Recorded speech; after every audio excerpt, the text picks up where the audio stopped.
Game dev is hard. I don't... Hi, Unixbit, how you doing?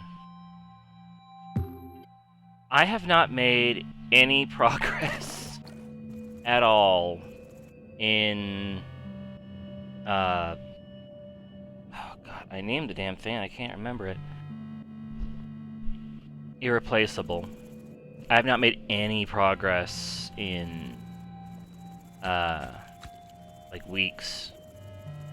Currently working in office. Oh, I hope your workday is tolerable. If not, I'd say I hope you have a good day, but let's shoot for something realistic. Hope you at least have a tolerable one. Oh, what do I want to do today? I love this game though. This game I have over... What does Steam say I have in this game? What does Steam say I have in this game? I have over 107 hours in this game. I only have, I think, 3 games that I have over 50 hours in on Steam. I love this game so much, and they are coming out with a huge update right after my birthday, and then they are coming out with new DLC that has all new keepers with brand new mechanics, which I honestly thought was an April Fool's Day prank when they first announced it, because it seemed way too freaking wild, but it's incredible.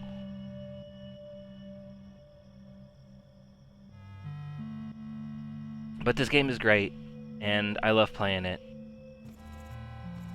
Dome Keeper's intended difficulty. Let's just do a regular game for people who have never seen this before. We'll just do a very basic, and I'll grab a kiwi for a pet. And we'll start off so people can kind of see what this is. Because if you don't have Dome Keeper, you should get Dome Keeper. Because multiplayer is about to come out, and I'm going to be pestering all of my friends to get Dome Keeper so I can play Dome Keeper with them, because I fucking love Dome Keeper. And there are great mods for Dome Keeper too, which I run, which add a whole bunch of extra features for Dome Keeper,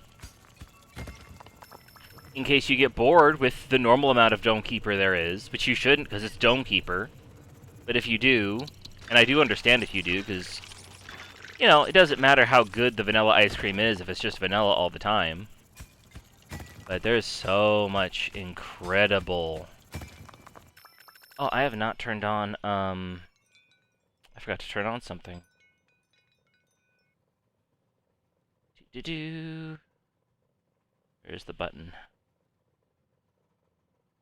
Where is the button? Oh shit, we're running out of time. I don't have time for this. Okay, now I have time for this. Desktop, stream stuff. Where's my stream stuff? Stream assets. Firebot. I forgot to turn on Firebot.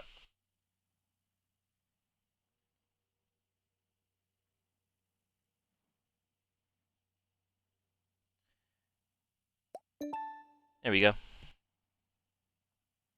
Should get... excuse me. Now I will get notifications if anything happens, which Unixbit likes to make things happen, though is under no pressure to do so, but reminded me that I should have that turned on. But yeah, I have not made any progress into, in Irreplaceable yet. Not to say I haven't been working on it, because I have been working on it, I just haven't gotten anywhere. Because in order to progress, like, I know where I want to go plot-wise, I know what I want to go mechanic-wise for the part of the game that I've showed off. Because we've already got all that up and running and working. Also, if the little menu there on the bottom left looks a little bit weird, which it does when I look at the actual overlay, that's just how it looks. It's not cut off or anything, that's just how it looks. Also, let me know if everything is, like, sounding okay and audio levels are good and everything else is good.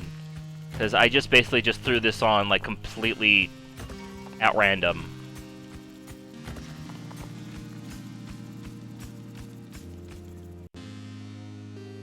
Are there not monsters? Did I start a monsterless run? I feel like I should have hit... I did start a monsterless run, because I was doing that earlier, because I was just chilling.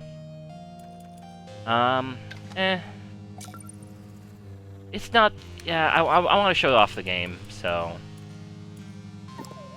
We will start over again. Audio's good? Thank you. We will start over again, and I will do this properly. Let me see. Run modifier. There it is. No monsters. We gotta have monsters. The goal is to show off Dome Keeper so that everyone loves Dome Keeper. And everyone buys Dome Keeper, so I have more people to play Dome Keeper with. Because I absolutely fucking love Dome Keeper. There's the monsters. So every run of Dome Keeper starts with you initiating war against a planet as you attempt to, in true colonizer fashion, raid it for its ancient resources. Now, not good, obviously, but the game's so damn fun, we can forgive a little bit.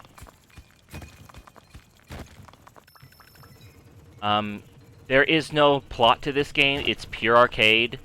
Like, you're sent out by the guild to acquire resources and acquire these ancient relics, which, when you acquire them, allow you to pretty much decimate entire planets. So, be under no delusion. Under no delusion are you the good guy here. But it's just so damn fun and engaging. It's so damn fun. But yeah, I've got the mechanics working for...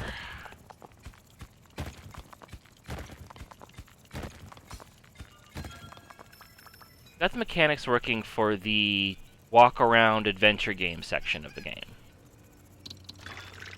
Like, I haven't expanded on it any more than I've shown. But...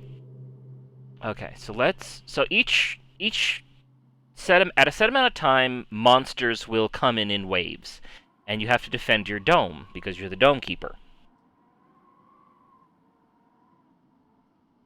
So you have all these upgrades to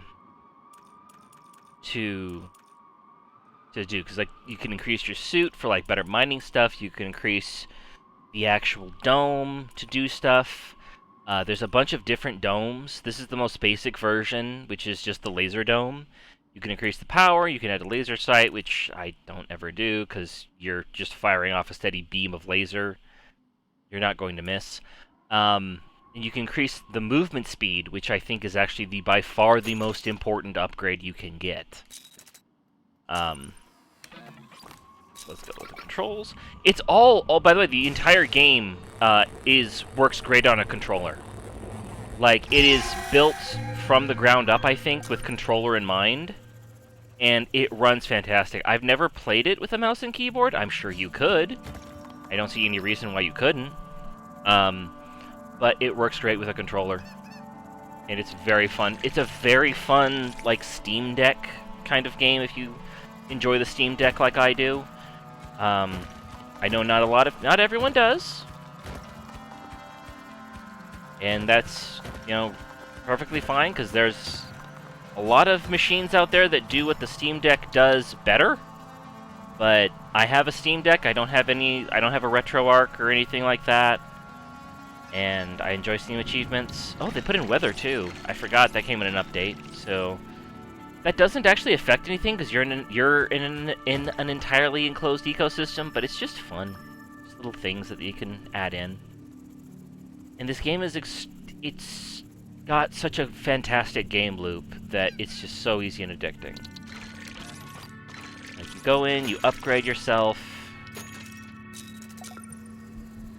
It's kind of a roguelike, I guess, because you do start over from scratch every time, but the upgrade, and, like, there are, like, certain upgrades that we'll find later that you can get, like, special upgrades Die, please, die, please, die, please. I haven't used the level 1 laser in a while. But when it comes to the laser, being able to aim faster is way more important, because it allows you to actually hit things. Oh, here we are. That's what I was talking about. You can actually find specific upgrades buried in the level. And actually, I guess this is kind of a little bit of a pick 3 factory. Because it does allow you to pick from 3 options for upgrades or shred into cobalt, which cobalt is used to repair the dome, so it's a very rare and valuable resource. Oh, we can get Drillbert, rather. Prospecting meter is actually very good. So is the lift. But if I'm just showing stuff off, I think we gotta go with Drillbert, because everybody loves Drillbert. This is our little buddy, Drillbert. Yeah, throw that in there. And Drillbert, what he does is you find him, you put him down, and he drills. And he will drill for you and drill little holes. And you can upgrade Drillbert so that he will have little actions, like if he hits a solid wall, like he literally just did. Instead of like going to sleep, he'll turn around. I guess I didn't pick a very good place to put him.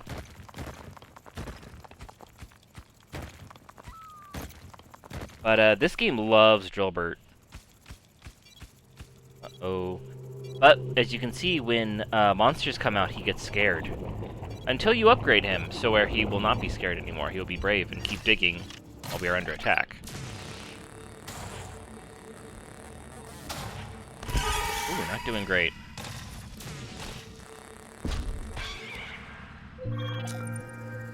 Okay, we're doing alright. We're doing okay. We didn't lose shield that time, so we're still actually doing rather well. I'm actually gonna focus over here for a little bit. I need to upgrade my drill. Find some iron. I should have taken the, Oh, hey, cobalt. There we go. I love diggy games. I'm not a big fan of crafting games, though. Like... So, like, I'm not a super big fan of, like, Minecraft and, like, such like that. But I do love me a diggy game. And unfortunately, there aren't a lot of diggy games that aren't crafting games. Aside from, like, this one, which is just upgrades. This is really good. I want more diggy games. But yes, the reason I'm carrying so few of these little irons is that you have a weight capacity, which we can upgrade. Oh, these things. Good. Little popcorn guys.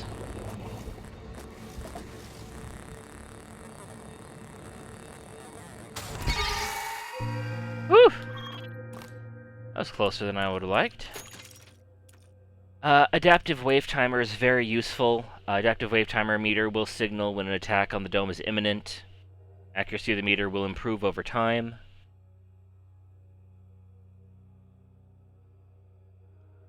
So if you have ADD like me and get really focused on things, that's very, very useful. Okay, we've already upgraded strength and speed. I should probably upgrade carry strength. Well, we're closer to, like, getting level 2, but if I don't upgrade the carry strength, I'm gonna be in trouble, because the deeper you go, the more and heavier, assets you find. Let's check on Drillbert, too, see how Drillbert's doing. Found another wall, of course.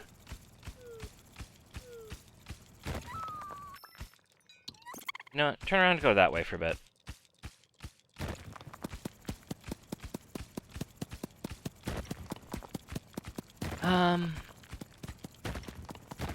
Ah, here we go. Found another little vein.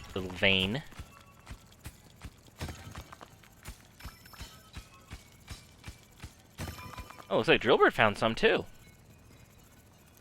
Nice. And yes, Drillbird will drill all the way through the, through and fall off the cliff. He has habit to do that.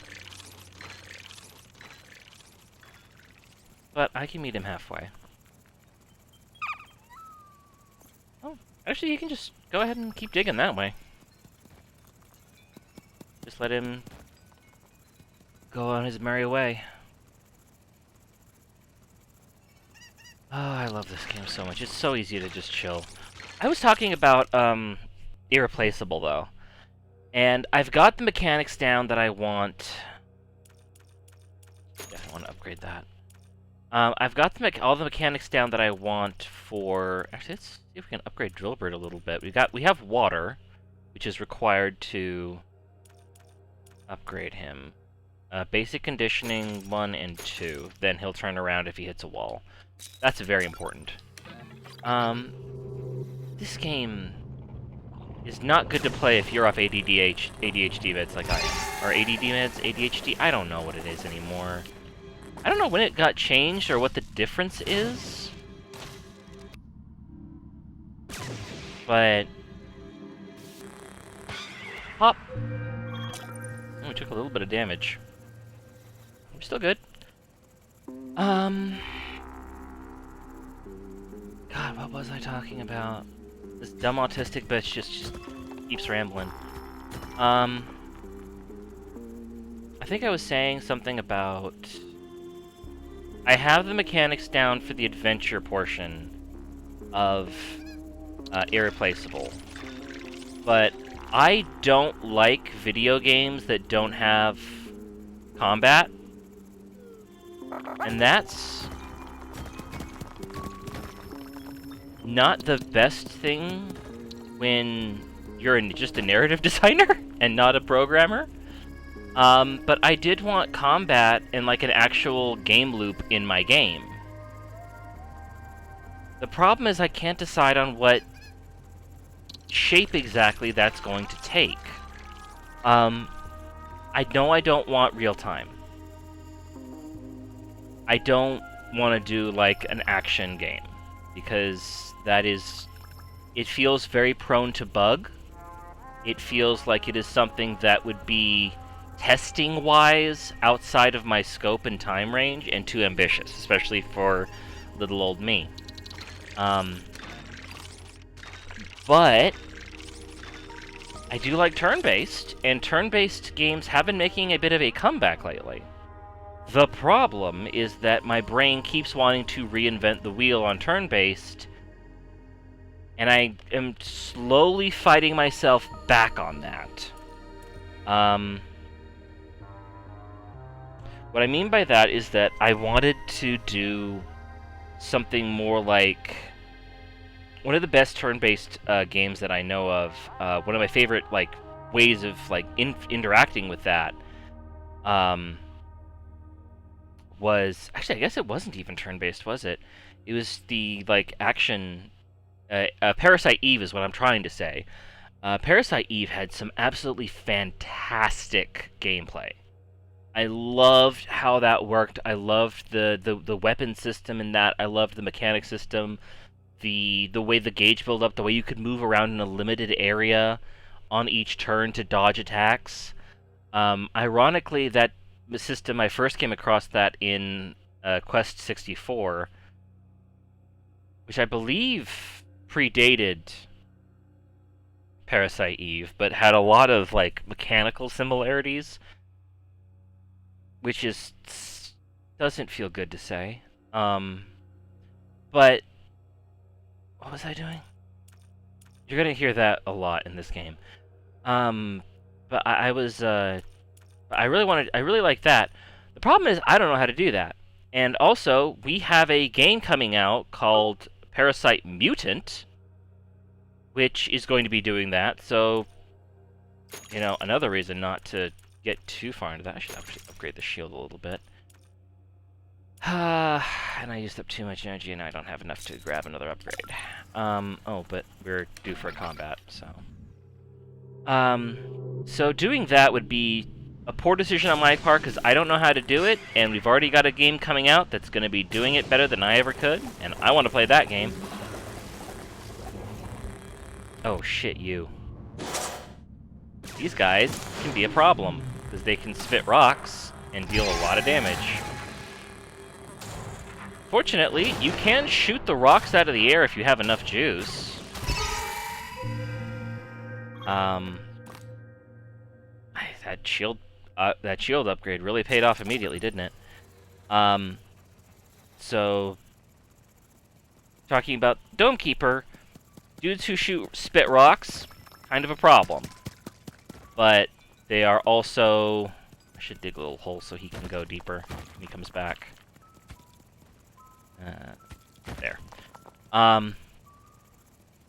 So, the rock spitter guy is a little bit of a problem. Going back to... irreplaceable. I keep wanting... My brain keeps going, like, invincible? No.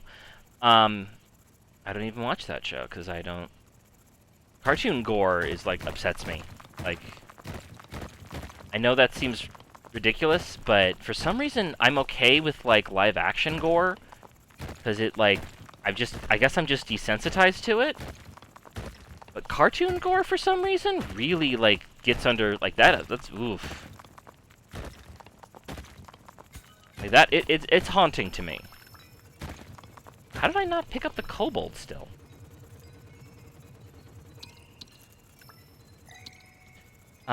So that's kind of one of the reasons I don't watch, like, Invincible, because that cartoon gore really, like... I don't know why! Just, like, cartoon characters, like, thinking about them having internal organs... It's like, that's a suspension of disbelief I don't want... I'm not entirely comfortable with being gone. Nothing against anyone who's okay with that, or... I was gonna say enjoys that, but, like, enjoying... I don't know if... I don't know what I'm trying to say at this point. Upgrades. We want upgrades. Upgrade that.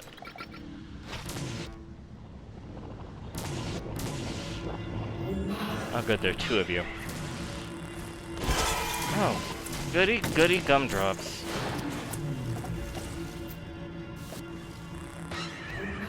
Okay, it's getting a little rougher. Definitely getting a little bit rougher out here. Maybe making more progress. Okay. Thought I was thinking before. Okay, not a fan of cartoon gore. That thought is now complete. Moving on to the thought I was having... what was I having before that? How did I even get on that subject?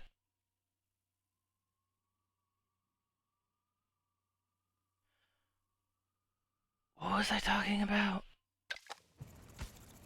Man, I wish I really should try to afford ADHD meds.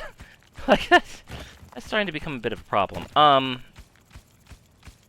should go check on Jailbird, actually. But...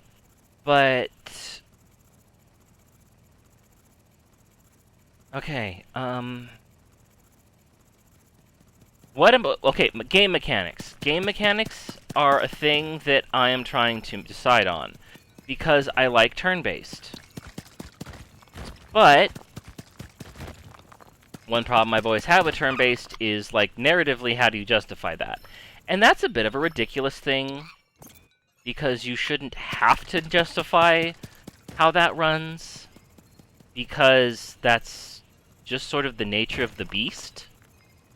But my brain is always like, everything has to be narratively justified, because that's my damage. So, trying to get everything, like, turn-based justified... This is also, I think, pretty cool to justify stuff like that. Still not enough for any upgrades. Have to make do. But, so I'm trying to get myself to do that, but I keep, like, changing over, and I've kind of realized that with the loop, how the loop of the game works, which I don't think I've explained how the gameplay part of the game works exactly, Nope. It's a dungeon crawler. Like, every night you wake up and there is, you're being attacked by what are, for right now, are being referred to as others, which are shape-shifting aliens which can take the form of people, and you're having, quote, a nightmare every night where everyone has become an other and are killing themselves and you have to basically fight your way through the facility, and if you die, you wake up. Now, I already hear you. That's a roguelike. What I just described with the whole you die, you wake up, you go around, it's a roguelike. I hate roguelikes. I am not a big fan of the live, die, repeat scenario. So the mechanic will work a little bit differently, wherein instead of getting, like, a bunch of, like, random upgrades and a pick 3 factory, during the day, when you're actually, like, engaging with characters and, you know, talking to them and doing stuff, you can be getting better equipment to get you further in the night portion. And that's where you'll be getting your equipment. And it won't be a pick 3 factory. You will be able to pick from the options that you open up as you progress in the game. So completing quests, interacting with characters, completing little, whatever kind of, like, I was about to say, like, fetch quests, but I don't, those are bad, but there will be, obviously, some variant of that, just due to your nature of what your job is in the facility. It will be limited, though. I'm not going to do just that. That would be awful. I know a little bit of what I'm doing here. Okay, we have pay space for some upgrades. Ooh, that's loud. You know what? We'll see how we can get through here first.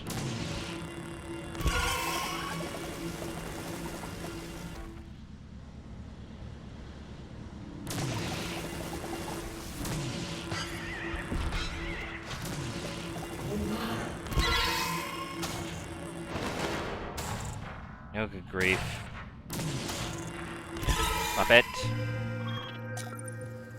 So I have, like, some ideas picked out, and I look at what some of the pitfalls are of the game that I've, like, looking at and trying to design, right? Because there are some pretty obvious pitfalls. We've seen these.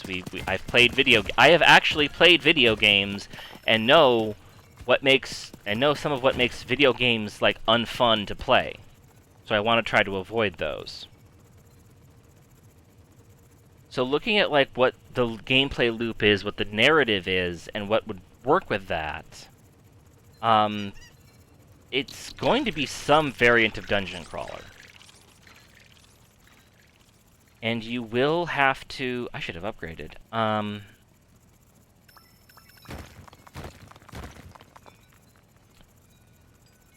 So there will be some element of that. And I've been thinking for a while, like, okay, I don't want to include XP in my game, because I don't want the game to become a grind fest. That's something that I don't want there to be. But I'm now realizing that people like being strong, and not giving players the opportunity to get strong in what is essentially any kind of RPG sucks. So, but since you're looping the same nights, like, since you're looping a dream over and over again, and there are certain mechanics that we'll go into, and narrative stuff, that does have stuff loop. It's not a time loop, but certain stuff does keep repeating.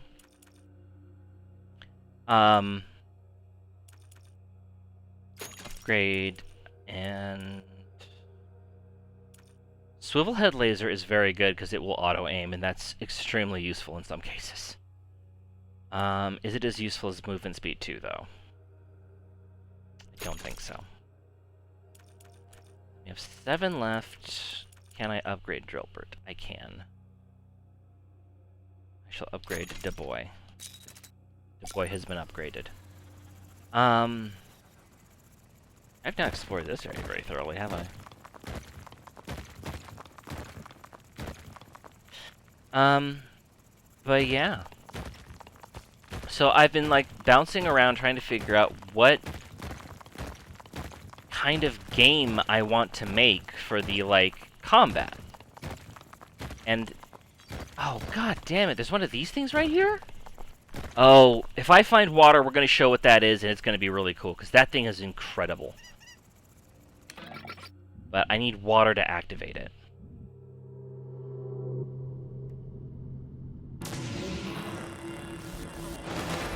Whoa, we got lightning strikes going on here?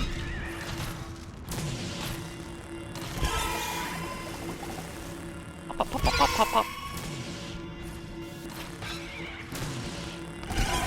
Pop, pop, pop, pop, pop, pop, pop, pop, pop, pop.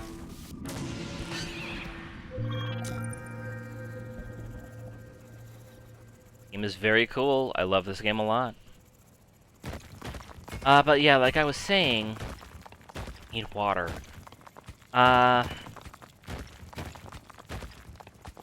Like, looking at the strengths, and also, like, having the mantra of, like, keeping the game's scale small, and not letting feature creep become a massive problem. Which, that is... god, feature creep is such a real problem, and I see it in so many games. I'm so scared of, like, it affecting mine. Especially because, like, as you may be able to tell, I have ADHD. It's very easy for me to get distracted with something new and shiny. Drillbird's asleep.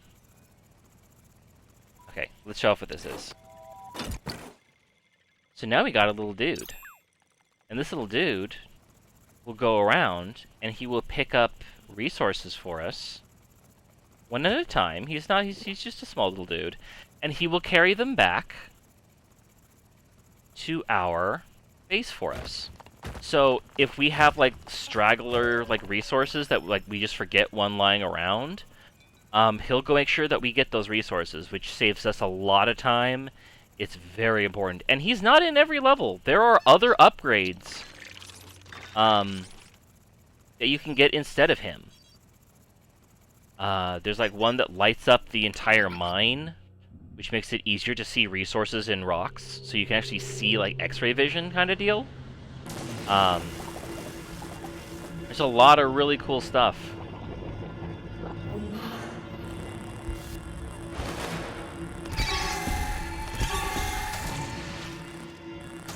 You're a problem. You two are also problems.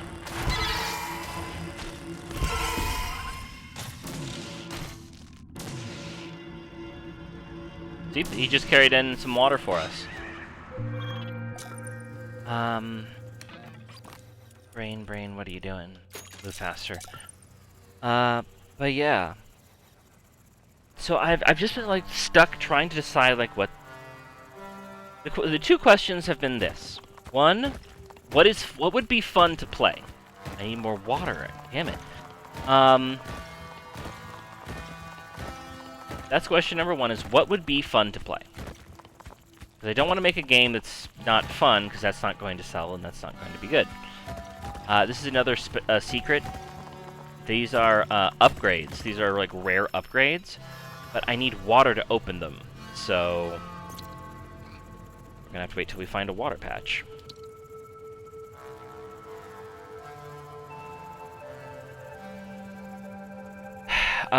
Going back to what I was talking about with the game.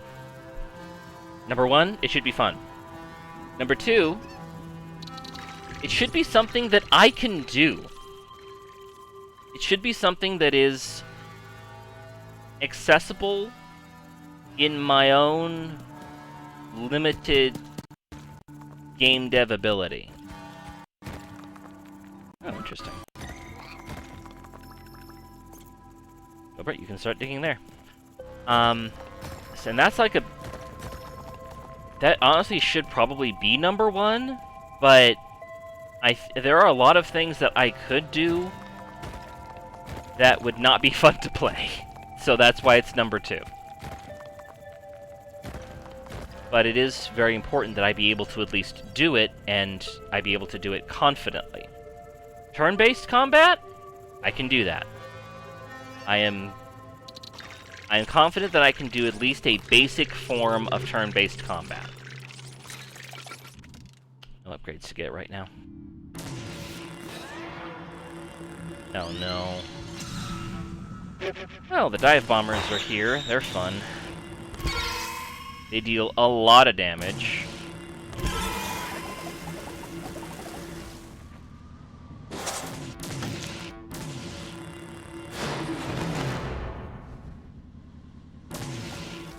Okay, not a bad run.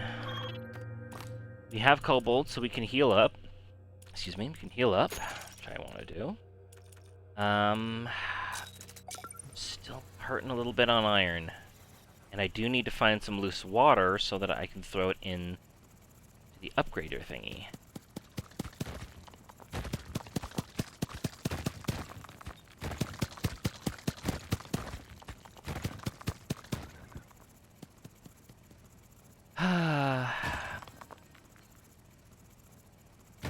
Brain, what are you doing?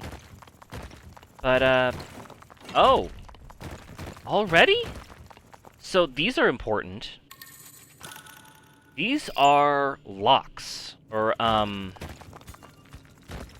keys, I guess? To a lock? And that's the main point of this mode, is to find the lock, which holds the relics. And once you get the relic, you win. There will be one final wave, and if you win that wave, great. If you don't win that wave... Oh, this is a mine? Oh, we unlocked a mine. That's cool. See what that does. Nice. Cross mine. So yeah, we can actually start working on completing this run. Gotta head out for a bit. Might be back later. Take care. Have a good day. If you're still here, Unix Bit. I'm sorry if I didn't notice, but your message isn't even on screen anymore. But yeah, hope you have a good day.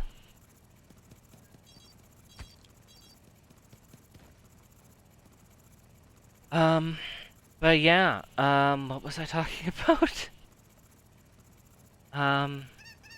God, man, not being able to afford ADHD medication is a real bitch.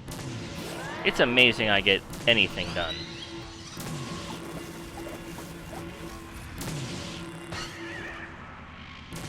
These things are bad. Fortunately, they take a while to start up, so you can get rid of them pretty quickly.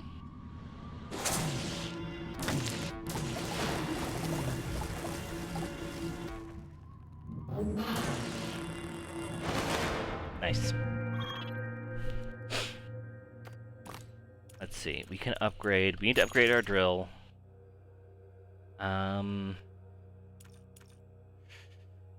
We should probably upgrade carry strength too. But yes, going back to yet again to what I can do for the game.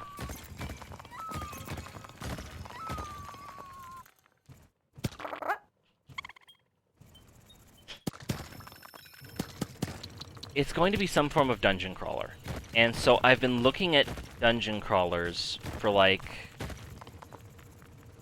what's what I'm looking for? Experience? Inspiration, I guess. Looking at what works, what doesn't. And I have, of course, been playing Legend of Grimlock, because that is probably one of the best dungeon crawlers, period. And I've been looking at mechanics and what I can do. And I don't think I want to make something like Legend of Grimlock. Because I think that's a little bit too... ambitious? Not ambitious, but... no, I think ambitious would be the right word, actually. Because it has some parts of it that would be difficult for me to implement. One of the things that would be difficult for me to implement is grid-based movement in 3D, which you would not think would be hard. But it's a lot harder than you think. Okay, we have water now. And here is the upgrade thing. I can show this off a little bit. Boop. So... yeah, the grid-based combat, I could do that, and there is a game idea that I have in the future that would pretty much require that. Double lasers!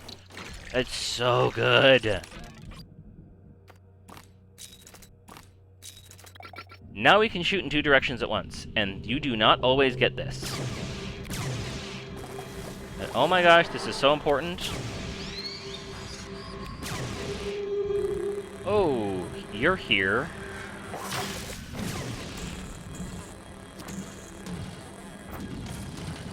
Oh dear. We definitely need a laser upgrade.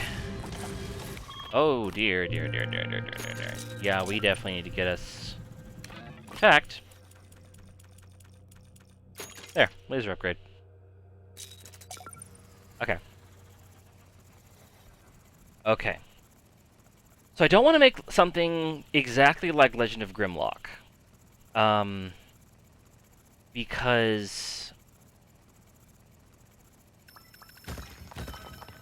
just kind of like... I don't want to make... I want to have it turn-based. So I want to... and I already have a pretty decent movement and exploration system already in place. And I'd like to try to build off of that as much as I can, rather than try to invent something else. So, the more I'm thinking about it, I want to do turn-based combat. I don't want to do grid-based movement. There is... while I was looking around at some stuff, there is actually a... not engine, but a template.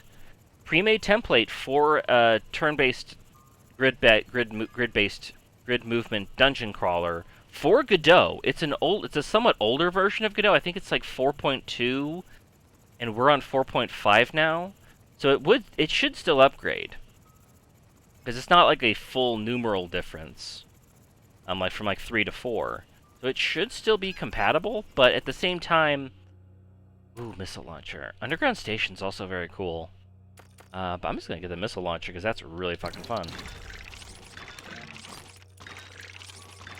It also solves problems.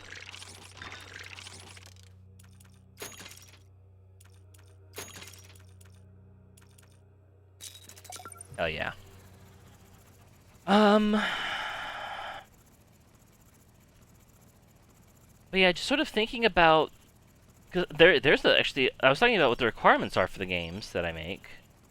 And there is a third one, and that is I want something that I can also build off of for future games.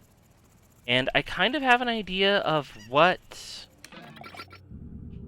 other projects I would like to work on eventually. Oh yeah, this is some oomph.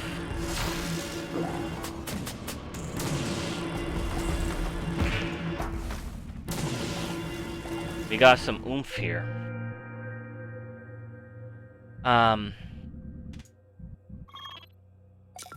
So the first requirement is be fun. Second requirement, be something I can make. And third requirement, be something I can build off of for future projects. Because part of the joy of making video games is being able to build off of what you already made. You know, not necessarily reusing assets, but reusing code, mechanics, like improving on those mechanics, you know, seeing what didn't work, what you could do better. So it needs to be something that I can work on again, or improve upon. And at some point, I would like to make a full-on turn-based RPG. I already have ideas for like what that would be. I'll not go into it here, but I do want to do that. That is an eventual goal. So making turn-based combat would be a good move. Doing the grid-based movement, not so much.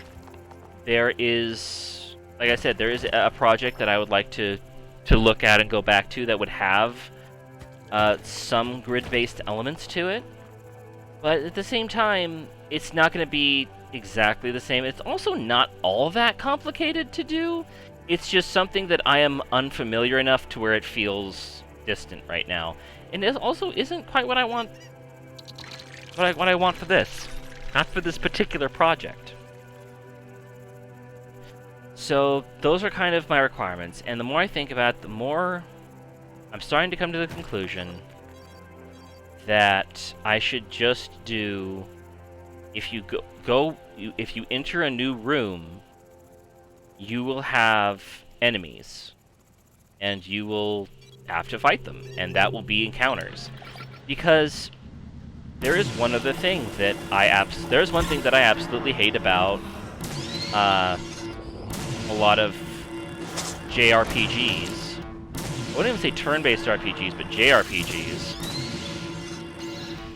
And that is random encounters. I absolutely fucking hate random encounters. Always hated them. I've never enjoyed the idea of just wandering around and then being interrupted by a random encounter. I think it's lazy-ass programming. I don't like it. I hate it with a fucking passion. I really, really do. I don't like random encounters. So I don't want to have random encounters in my game. And so I'm not going to have random encounters in my game. Instead, you will be able to decide an encounter that you go into. Joker, you're just kind of wandering around up here. Let me find you someplace to go. So instead of just... Here, you can go there. What was I saying? I hate random encounters? Yeah, I hate random encounters. I already found a wall, really. Alright. Come here. So instead of random encounters, it'll be, like, in order to progress deeper into your dungeon, you'll need to go into rooms. In order to get into rooms, because everything is, you know, chaotic and locked down, you'll have to break in. Because you break in, everything inside that room will know what's up and will come and get you. And I think that'll work. Now, some pitfalls. I don't know that's going to be a very I don't know that that's a very engaging loop. And I feel like that may be a little bit pick 3 factory. Because if you have different doors that you can go through in the dungeon, the encounters that you encounter in there, I don't want... The dungeon itself will not be randomized, because that doesn't make any fucking sense for what I'm doing. But I think that having the enemies randomized, the actual encounters, I think the layout will be the same always, and you're working your way through that. But I think the encounters will be randomized, and I think that will be fine.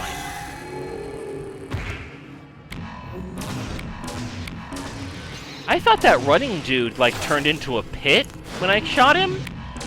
And no, it was the rock dude. Oh, these things are fun. Little floating zits.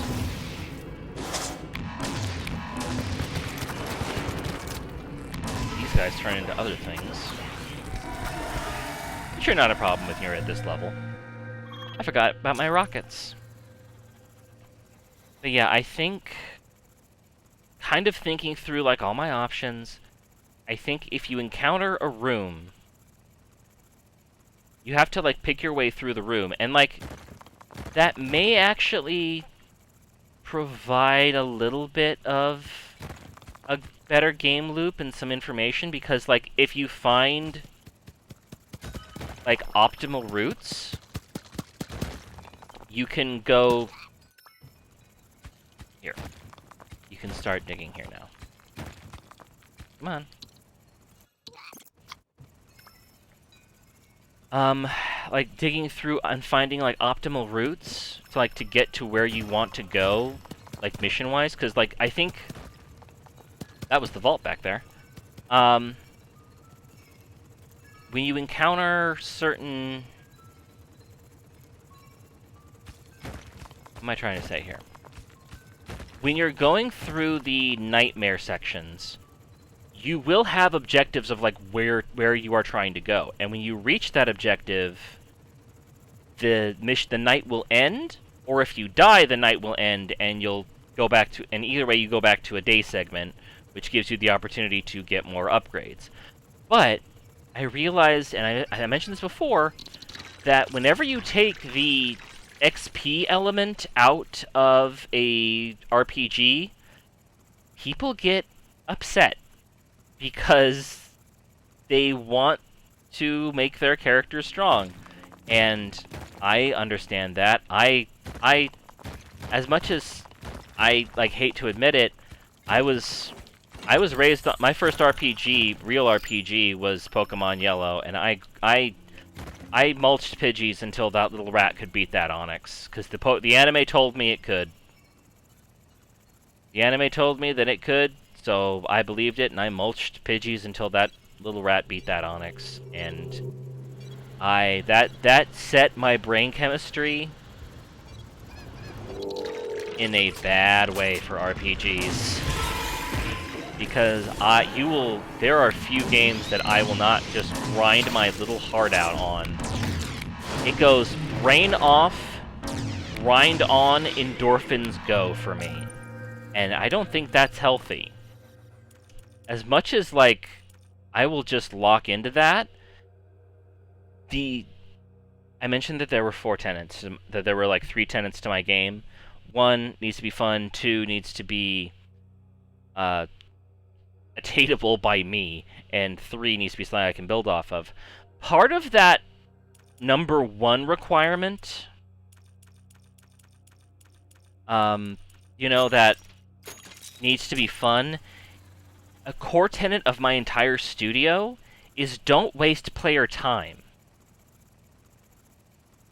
And grinding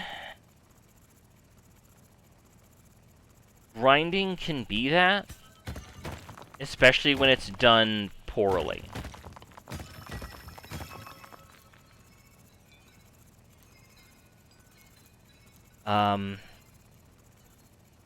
And the way I'm putting a lot of thought into how to get around that, and I think I know how. I think instead of having experience, because that doesn't really thematically work with what I'm doing, I think I want to have some kind of currency. I already know where I can put a shop in the game that will make sense, thematically, and I don't have to worry about it. It'll work. It'll also have a very fun character that actually all of you, if anyone coming from Gigaboots, you would probably recognize. I don't want to spoil anything on that point, but I can have a fun little cameo. Fuck it, I made the models.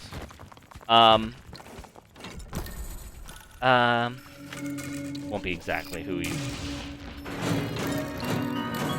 it is, but, I can do that. A reference more than a cameo, I suppose. But yeah, I already have a shop lined up. And originally it was just going to be a place where you got 1 upgrade, but I can definitely make that a shop. And there needs to be some kind of currency that the enemies will drop that the shopkeeper can use.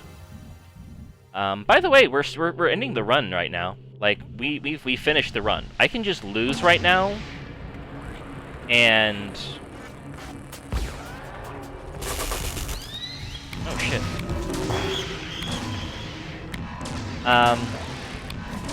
This is the final run. Final wave, rather. Not final run, the final wave.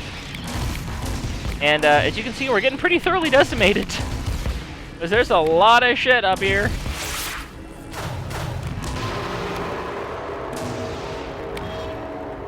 We may as well burn all of our heals now.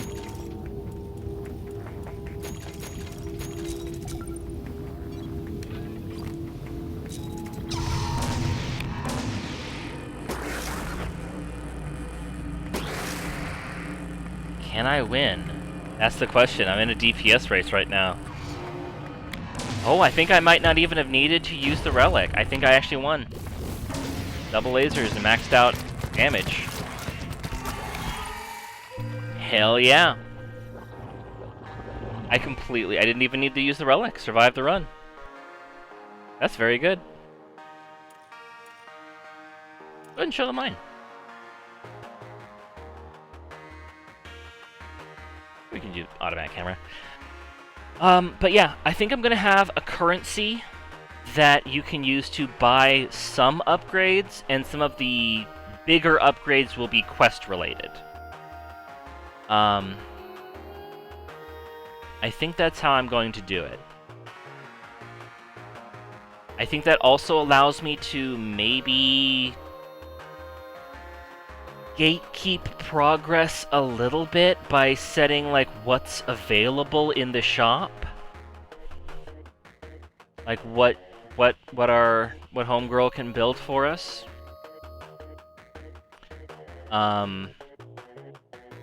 So I think that's what I'm going to do. Like, the more I talk about it, the more I'm like, yes, this will work, this fits, this will happen. So the game loop will be, for the dungeon portion at least, is you have a map, and you are going through the map. It's first person. And you're trying to make your way through the building to get to a certain location. And if you get to that location, great. If you don't, you go back, you have a date, you have the time to start a new day where you can do quests. Do probably, I think, one quest a day would probably be what you'd have time for realistically. And also visit the shop to like turn in your currency to get more general upgrades, I guess. And as you go through, you would get more, you get like larger values of the currency from stronger enemies, which would allow you to buy like past upgrades quicker and more expensive upgrades more easily. I think I'm liking that loop because it's going to be a dungeon crawler. So just need to do some research into that. Turn-based combat. Okay. Getting into the actual combat. That's something that I still need to decide on. Also, let's do something different. We did Relic Hunt, which I showed that off. Prestige, gain reputation by keepers by sending them as many resources as possible and leave the planet. That's just basically a high score thing. I never really do that. This is where the meat and potatoes of the game is, though. This is the good shit. Guild assignments. I have a mod that added a bunch more of these, but there are so many cool things you can do. Different, like, little modes. Showdown. Monsters of this planet are preparing for a single massive attack. So there's only one wave, but it's the final wave, so you gotta gear up in all the time you have for that. Iron contribution. The guild is urgent need of iron and requests a delivery a large amount quickly. Gold, deliver 200 iron. Just a lot of really, really cool stuff. Also, for the general relic hunt, there are run modifiers that you can do, which just change how the game was. Like, stuff like no monsters, which I was running before, which is just very easily. Maze, the map is a maze-like, with many twists, turns, dead ends, which is very cool. Quick and feeble, monsters are much faster, but have much less health. One of my favorites is automatic defense. Start with all defensive gadgets and gadget autonomy, but you do not have a main weapon.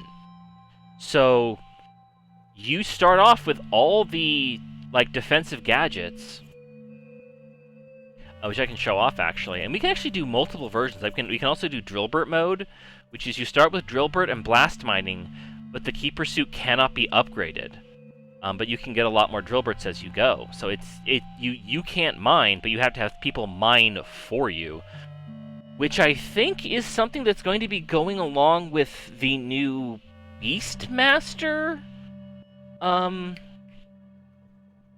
think this is like the inspiration behind the new Beastmaster Keeper, which is something they just announced, I think, yesterday or today.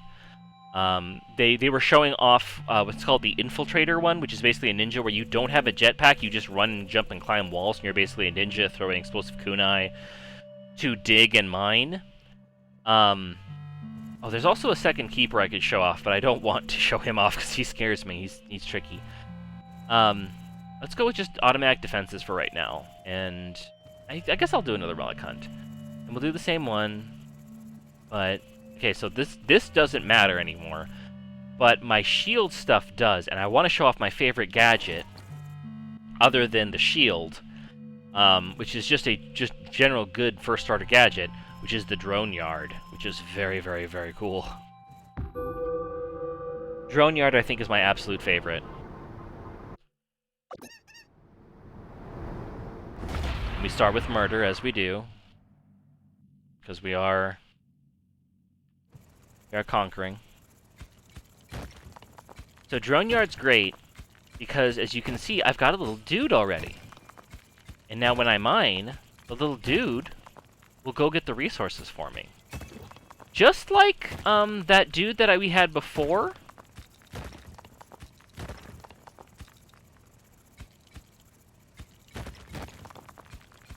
Just like that dude we had before, except we can upgrade these dudes. We can upgrade how fast they move. We can upgrade how many there are. We can also get defensive drones, which will work for combat, which will actually be very useful considering that we have just all the defensive stuff. There's a stun laser, which does not deal damage, except to the little popcorn dudes. It does pop them for some reason. So I guess it does deal at least 1 damage. But it's a stun laser, and it just stuns dudes and holds them in place. Then there's the autocannon, which works almost exactly like the stun laser, except instead of stunning, it deals damage. And you can upgrade that to deal heavy bullets or machine guns. You can also upgrade the heavy bullets to shotgun shells, which are pretty cool. I almost always go with the machine gun, because just DPS race, that's better. There's the Spire, which is very cool. This is what you would get instead of the missile launcher. What it does is it stops bullets from attacking you. And it can be upgraded to burst fire or sustained fire, which, depends on how it stops bullets. But it can also cause projectiles that it stops to split and hit other enemies. It can create an energy trap where it stops a bullet that causes damage to other enemies at higher levels, and also causes enemies to slow down and become more vulnerable. There's a lot of really cool stuff you can do with these. Some of these I don't think I've ever used before, like Monster Trap. Oh, Monster Trap adds the slowdown mechanic. And improved cooldown is improved recharge time. So there's a lot we can do, but we all need resources for this, and because all of our weapons are automatic, and all of our pickup stuff is going to be automatically handled by the drones, I just get to worry about digging, and I don't have to worry about engaging with any other mechanics, which is very nice. I like that a lot. This is a very fun mode for me. It's very, brain off, diggy, diggy, diggy. Before we get a lot of our dudes, I should probably start moving some stuff over. I'm generally not going to be doing capacity upgrades. It's going to be mostly the drones. Although I do need to get water for all of this, which I should have brought a condenser as my backup gadget. Actually, I don't know if I could have. Do I have options to get a backup gadget? Because condenser is almost required for this mode. because you need water to upgrade all of your sub stuff.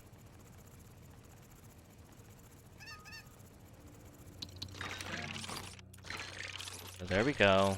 And now we can get 2 transport drones. And then we will get 4 transport drones. And you can see how that's going to increase quite quickly as we go.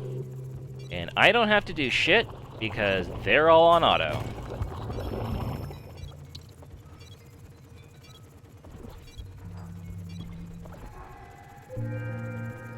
See? Problem already solved.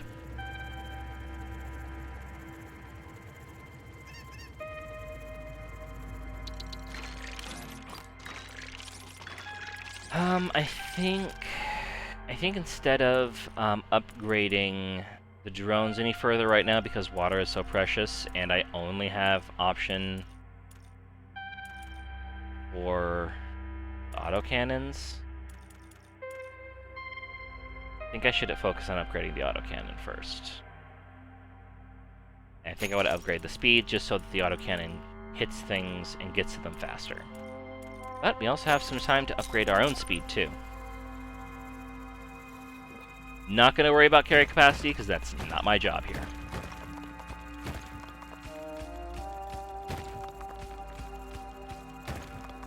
I want to go too low, because I might be missing resources.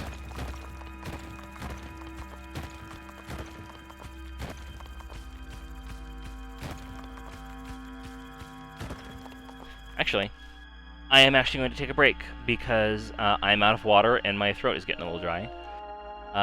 I'll be right back.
I'm back.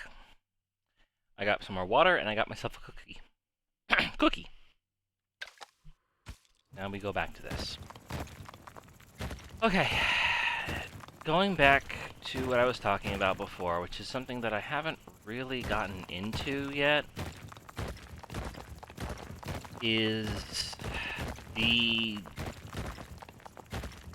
actual, like, what the actual turn-based combat is going to be. Like, what the options are. Because it's not going to have magic. Because that doesn't really fit with the whole scenario.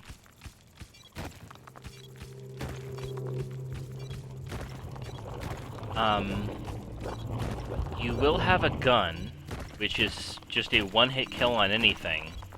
But you only have one shot, and you may end up using that shot during the daylight segment. What is happening here? Because I am running into so many walls.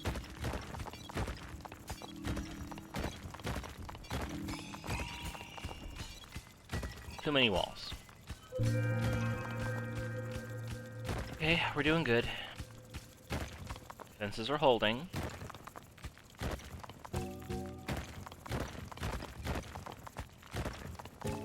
Nice, neat new upgrade here, too.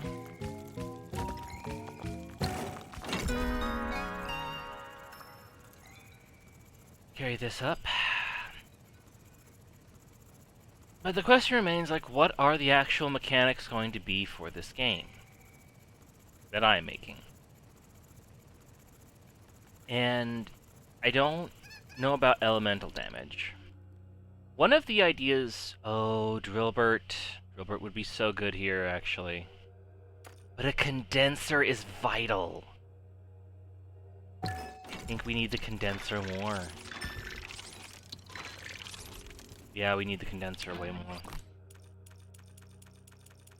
I need to get that upgraded too, as soon as fast. As soon as fast? As soon as fast. Kayla, you're not doing well.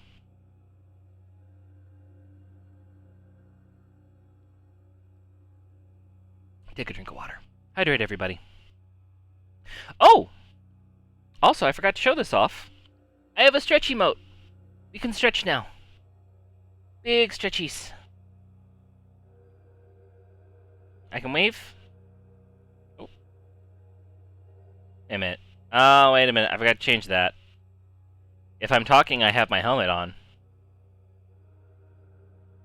I can also stretch. Okay. I can actually adjust that right now, I think. You might see a little something here. I guess pink behind the curtain. Okay, talking, open mouth. Talking, talking, talking. Oh, wait.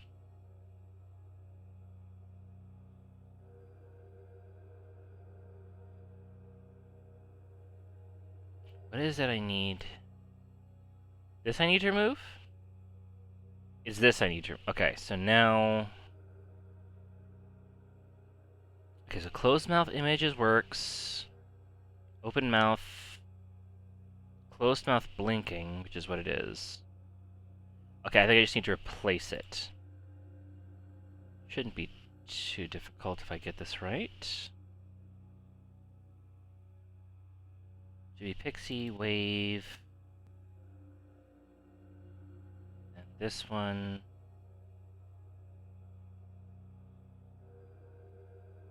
Jimmy Pixie, wave 2. Okay, now I can talk and wave at the same time. Let's put that back over there. And now I'll stop waving. Stretch! And I go back. Alright, back to what I was thinking of. What was I thinking of? We need to upgrade our condenser. It's very important that we get that condenser upgraded. Truly the most vital thing we could do. And then we can either do auto collection or production speed and really ramp up production speed. What would be more important? This one gives us one faster each wave, but I have to go and get it. This one just keeps giving it to me slightly, like... Oof. That's a rough call. But yeah. Very important we get that condenser. As for my brain, we're thinking... What are we thinking about? We were thinking about what do we need as far as... I'm gonna move these up here. So they're faster to collect. Out of the way.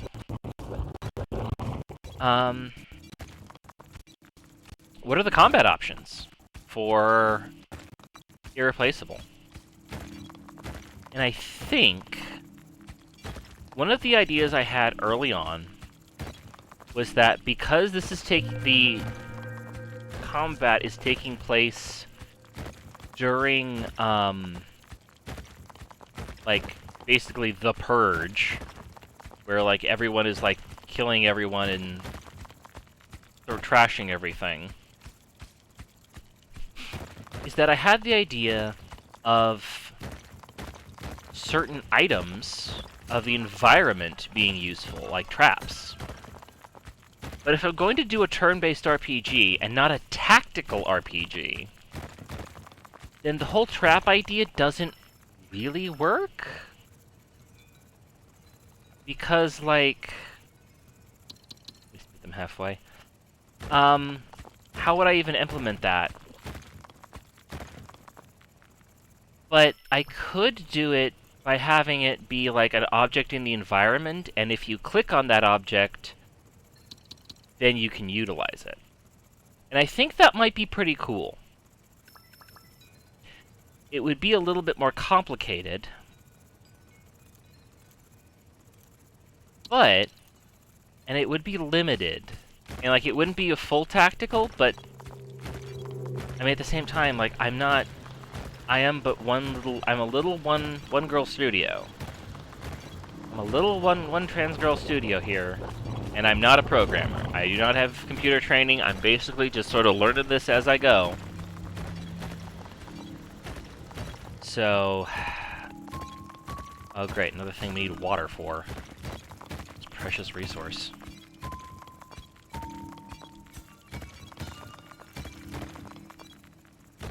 Ay. Do we have any water available right now? Stop with me.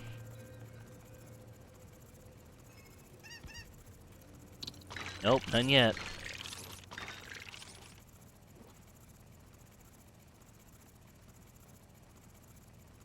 Alright.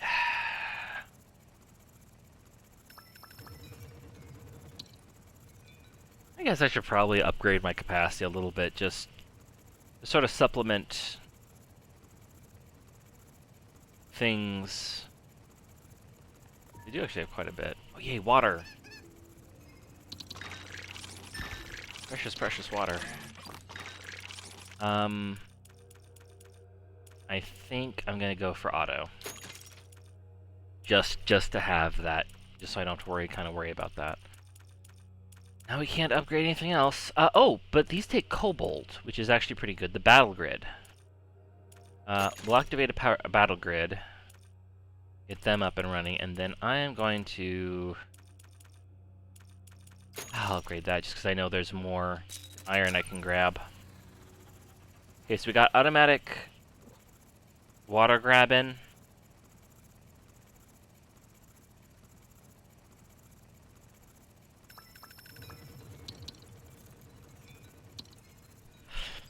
Also, you can kind of, if you listen close, I don't know if you can hear it on the stream, but when you're playing this game, you can actually hear the thrusters for the Dome Keeper. They will actually kick up harder if you're going slightly over capacity, so it kind of lets you know where your optimal speed is.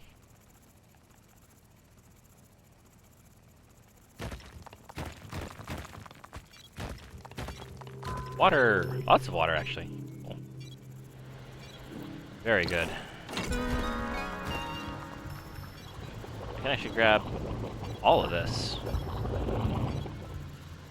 But one of the ideas that I had, like I was talking about before, one of the ideas I had was, like, traps. And I think that those would probably become maybe less effective as you went on, but maybe, like, game-changing early on. Because, like, I think, like, you have, like, hanging electrical cables, and one of the thing about the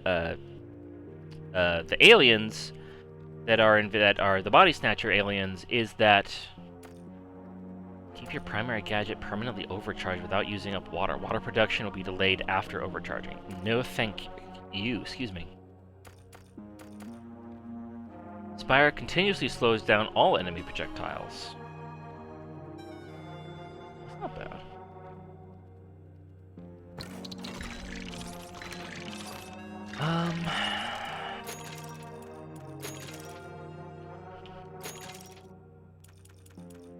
Oh, I had cash to...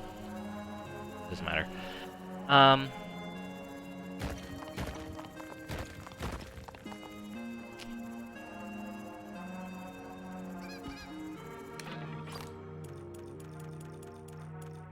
We will want to upgrade... Okay. Can't do that yet. Probably should. Focus on mining right now. But yeah, traps as like a limited per encounter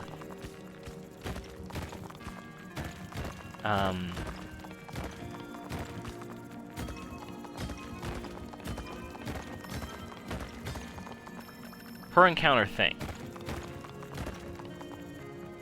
And I feel like I could maybe, like, thinking about that now, I'm realizing that I could maybe also improve on that a little bit too by having certain items that you can have on your person, like equipable stuff. Oh, now we have 3 water. That can affect how enemies move.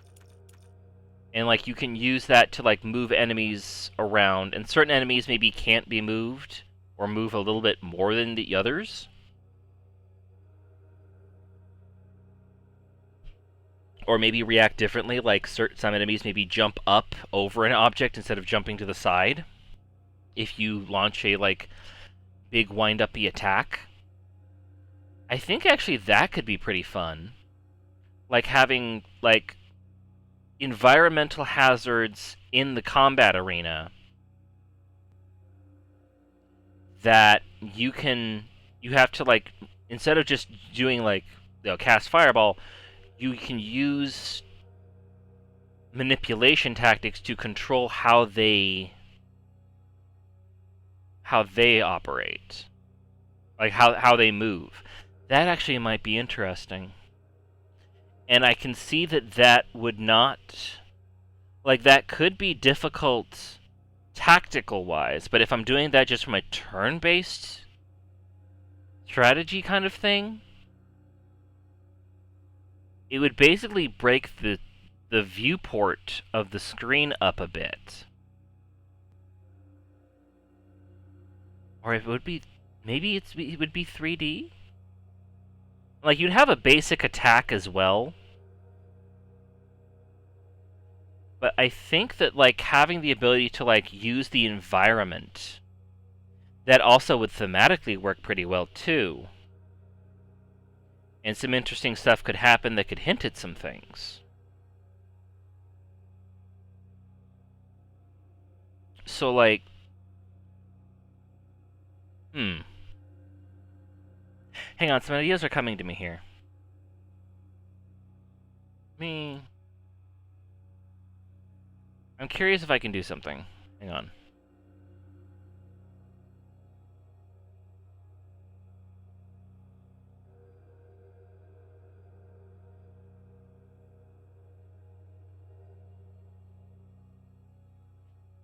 Hold on.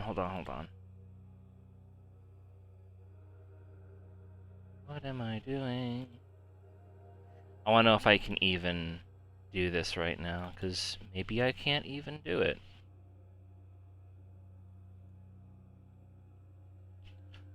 Let me see.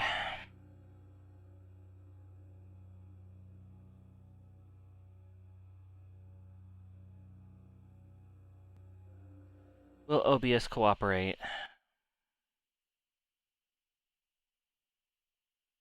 Window capture. Blender? No, not that Blender. This one. This one. Okay. Hey, this is working. This is cool. That's working. Okay. So my thought process then. I don't think there's any music playing right now. Is there any music playing right now? I don't think so. Well, you're just gonna have to deal with my yapping for the moment. So we have this here. Which this is our main character here, which I've highlighted. This is our girl Penny, though you can, give her whatever code name you want. Don't mind the hair, that's not supposed to be clipping through. And then here are our two enemies that we would use, at least for placeholders for now. And then you can see we have a chair and a table. And if I go into camera mode, you can actually see from Penny's perspective of the enemies here. If I were to set this up, turn-based style, Penny probably wouldn't want to move from the entrance that she got to, because if she can get in, she can also, if she needs to break out and get out of here. So it would make sense for her not to want to move from her escape route and get, boxed in. So that would be a good idea of, why she doesn't move. It also tells you a little bit more about her character. Sorry if I bumped the mic there. So we have our enemies, and our enemies would move up so that they would be in attack range. And looking at the camera here, having this as a grid pattern like this, I don't know if that works super well. Unless you want to move around the camera a little bit. Instead of having to actually here, being able to look around a little bit. Hanging out with the camera might be a little bit tricky about keeping everything in focus. But if we have an enemy that's attacking from here. Another thing that I want to play out for turn-based is that none of the enemies will move until you move. They will all be still and wait. And then react to you. For narrative reasons. And gameplay reasons. But let's say we have a scene here where you just come in, and if you have free look, then you could, I go on over here to animation, you can actually see it a little bit better. You go over here, and I click on the camera, you can actually, rotate the camera a little bit so you can get a little bit more of a screen. Don't look behind yourself, though. So you can look around a little bit, and if you were to look around and look behind you, you could see the door. It should be behind you. And if you click on the door, you'd leave. But you could probably from your pointed position, signify that you should. One of the things I also, mechanics-wise, is that if an enemy is in front of an obstacle, rather than go around it, it'll take a turn to break it. So that could actually be, and it could also block off certain movement options instead. So maybe some enemies break obstacles, some enemies have to go around, which limits how they can dodge and move. Now I feel like I'm getting a little bit into feature creep territory here, though, because yeah, I feel like I'm getting a little bit more into feature creep territory. But having her locked in, having the no, I'm getting too ambitious with this. I'm getting way too ambitious with the traps ideas. Maybe just having That's an idea, I think, for something later. Maybe just having different equipment on you. Like, instead of... Like, you have your one-shot kill blaster. Oh, hello. Who dat? Hi, Bye Beast. I'm playing, I'm playing Dome Keeper and also, like, expositing on my own game design because I'm kind of stuck on it at the moment. So we're trying to, like, put things together. But what I'm thinking of right now is I want to do turn-based combat. And I keep wanting to overcomplicate this, and I shouldn't. I think just having all the enemies just like be, instead of like trying to do anything too complicated, we should just have all the enemies lined up as you do. And maybe there would be like an option to where if you click on an... This would be simple. Having the enemies lined up in a 3D space to attack you, that's fine. Maybe some enemies also attack from a distance. Like throw things at you and stuff. That's fine. I think that like bringing your focus and attention to certain things in an environment, like if you're looking at this screen right here, like you had something like a loose... Let me just add something real quick. We have a cube. That's the wrong button. We have like a cube for a ceiling here. But there would be like... In the cube, there'd be like a grate. And so if you clicked on the grate, it would drop down and maybe something would drop. Like electrical wires, like loose electrical wires could break and like electrocute an enemy and deal damage for you. I think that would work thematically and for all intents and purposes. So there might be some little handy things that if you bring your attention to, you could do. You could even do it probably with the helmet. Like the helmet has certain features to it. And Penny's in particular has some special features. So if Penny's helmet, you basically can like AR hack it, basically. It's not going to be actually that, but thematically that's what it would be. So you could activate certain traps in an environment to hurt enemies. Because you'll be able to... I do like the idea of being able to free look. I do like the idea of being able to freely look around from your position. And then if you want to, you can click on the door and run.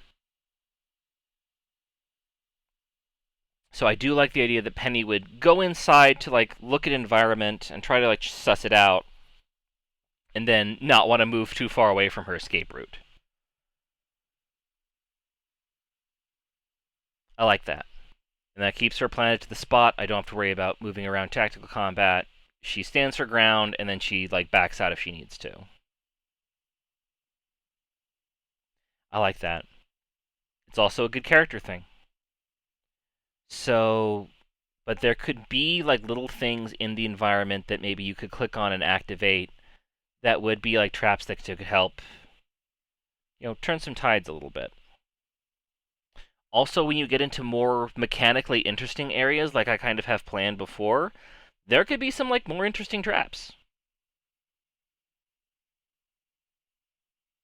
I like that. It changes the combat a little bit. Now, as for the actual character, she should probably have, like... She goes in with her equipment.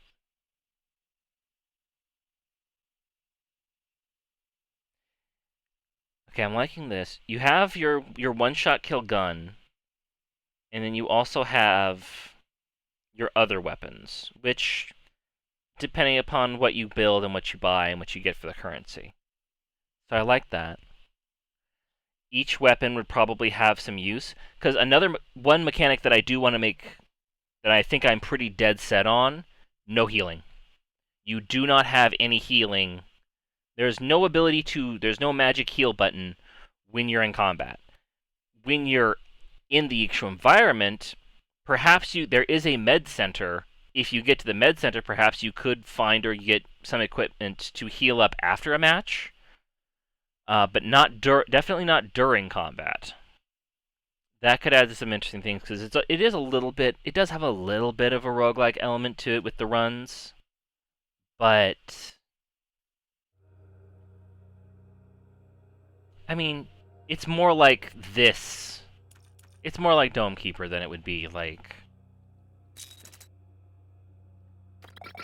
where like you're doing runs, but you're not like gaining stuff. You're not like, what am I trying to say here? It's not like an RPG where your level resets every turn, which I guess it does. This is kind of Dome Keeper.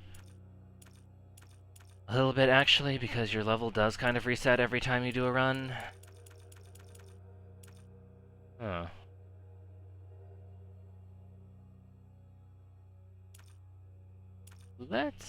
I've never done big slugs before. Let's do this.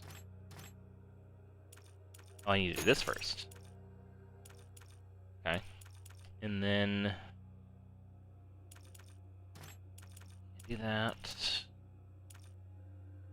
Can make them faster. Faster is good. Okay, back to Dome Keeper.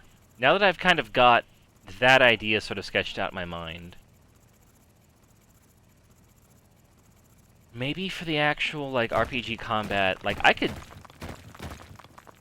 Including the shop element means that I can add up some interesting weapons and such. Like, we could have, like, a makeshift flamethrower, we could have, like, a makeshift, like... We have all kinds of fun stuff. For those of you just joining me, we are playing Dome Keeper. This is not normally how the game is played. Normally you have to go up and manually, like, tower defend yourself, but we're playing on a particular mode right now, because we already did that version. We're playing on a different mode, so we just have all automated defenses. So we just get to diggy diggy diggy. Which I like the diggy diggy diggy. While I also sit and ramble about my own game and what I should do with it, because I've been kind of stuck on it for a week. My thoughts have just been kind of going round and round and round, and not really getting anywhere. I don't have anything to really show for it, just a lot of, like, thought dead ends, and basically, like, that's what I'm looking for, proof of concept testing? I guess is basically what I've been doing most of the time. I've been spending most of my time on just, like, testing concepts to see if one of them has a proof of concept worth testing? That doesn't sound quite right, but... yeah. Also, where are my guys? I have two little dudes who are supposed to be picking shit up. Why aren't they picking shit up? And they are. Wait, did I already grab this? I did. Okay, never mind. You can get the precious water.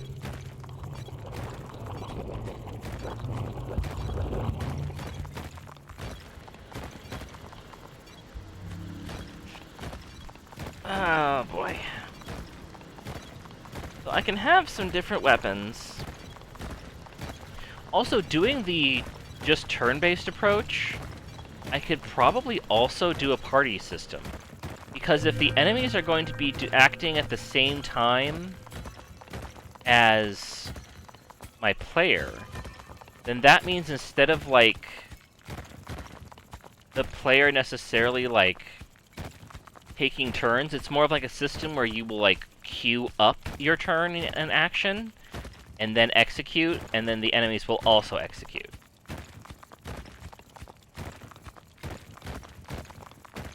But the enemies are all reactionary, so I guess you would go first.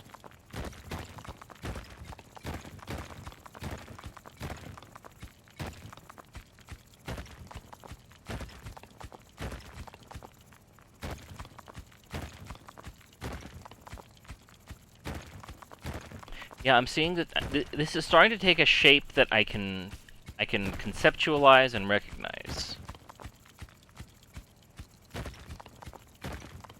I'm also hitting harder rock than I want to deal with right now.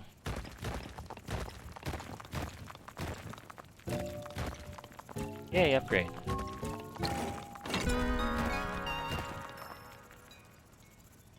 Alright. So I'm thinking here... Rain is kind of flowing. Water. Water good. Water important. Okay. It's sort of coming together now. I'm liking it. I'm liking the idea that's sort of forming here. It's different than what I had originally intended, but the narrative, it works with the narrative still fine. God, underground station, that's pretty much vital. Yeah, get the underground station. Let me see, what do I need for underground station, really? I need the ability to buy upgrades. There we go. That costs 2 water, but... I mean, I don't ever have to come up here again now.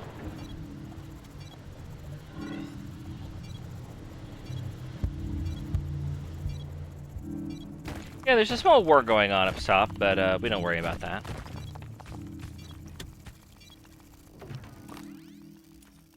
Okay.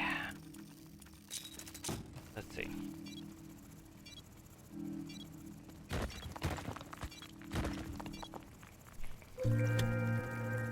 I probably should carry this up.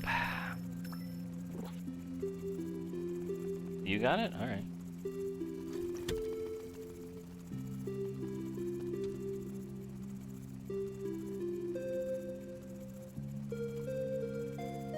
Alright, so I want to do turn-based combat.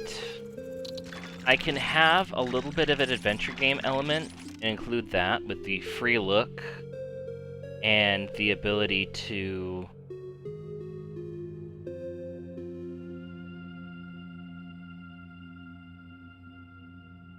What am I thinking here? With the free look and the ability to, like, activate environmental hazards for to attack enemies, which can be very useful. And those can be kind of randomized along with the...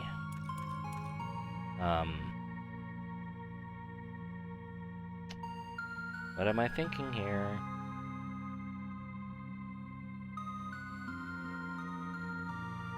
They can be randomized along with the encounters, and the actual map doesn't change. From night to night. I want more drones. I do need more drones.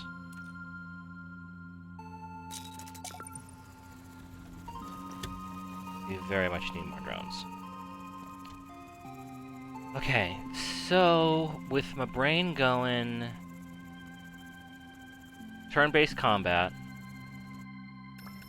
Point-and-click elements to activate traps.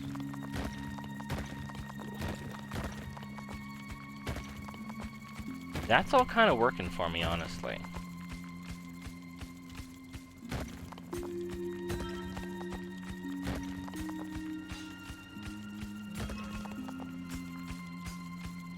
And I am diggy diggy dig. I just get to sit here and diggy diggy diggy all day long. Which is good for my brain. Because my little ADD brain, ADHD, whatever you want to call it, doesn't do that good with a lot of more complicated mechanics right now. So we do the simple thing, kind of brain off. Ooh, water, important.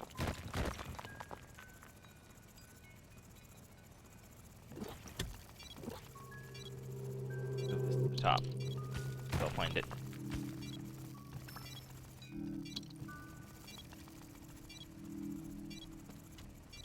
Or not. Okay, so... Oh, we can also check out what's going on up top.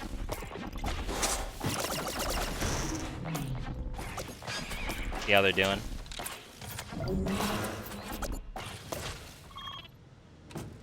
It's actually kind of fun. Pair the kobold. Repair with the kobold, right?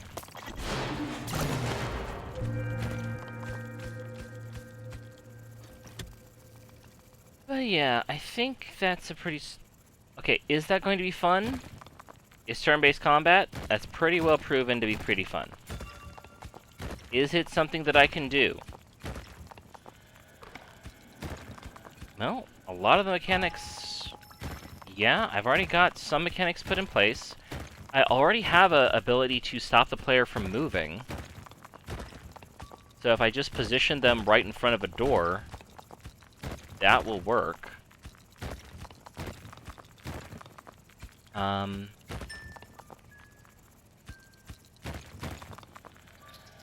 That's pretty fun. That's pretty good. What else? Okay, well, what's our... Are we wasting the player's time? No, I don't think we are. Because... Just leave that there. We are not wasting the player's time with this combat. Combat can be... Oh, more water! Combat can be brief. 3 water, in fact. Nice. The combat can be somewhat brief. Especially if being attentive and, like, utilizing the hazards. That can shorten some time.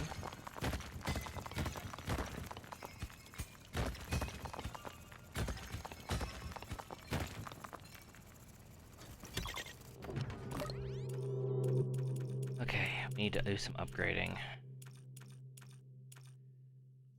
Upgrade to the heavy slugs. Time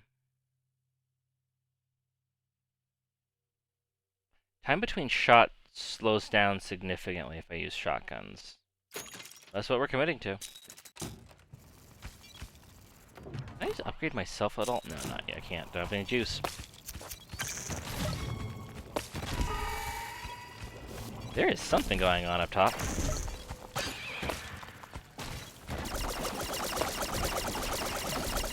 Not my problem, though. My job, just diggy diggy dig. All I do. So I'm doing the diggy digs, and I've got the ideas in place. By the way, feel free to chime in if any of you have any thoughts or ideas on, like, any of my mindless rambling. I'm sure most of you just put me on in the background. Which is more than fair.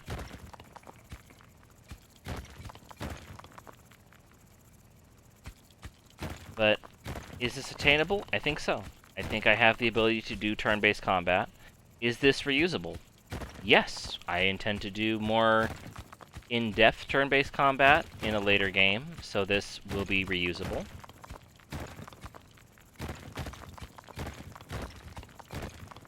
So I think this hits kind of all of my requirements. Ooh, go. First key.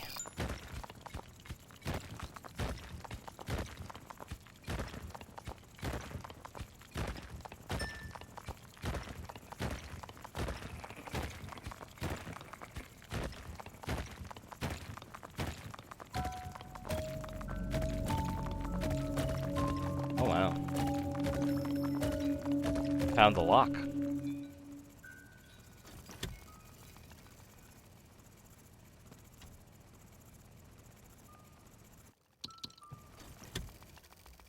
Let's see what we can do. We can get more drones. We can get faster drones. Oh no, I can't because I don't have the cash. We need more cash.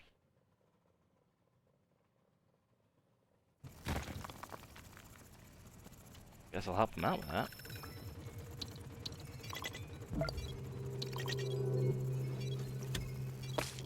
Do I have the basic? I do.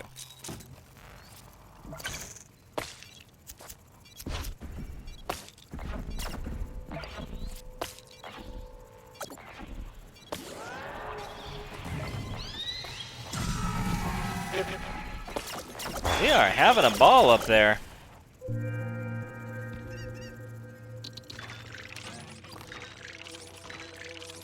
Now can I upgrade the drones a little bit? Yes, I can.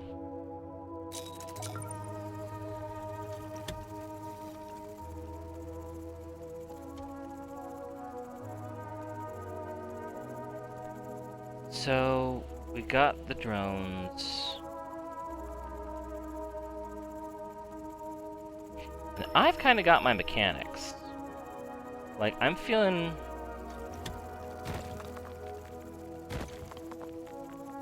Something else I'm thinking about is items. There's not going to be any healing in my game. At least not in combat. But I do like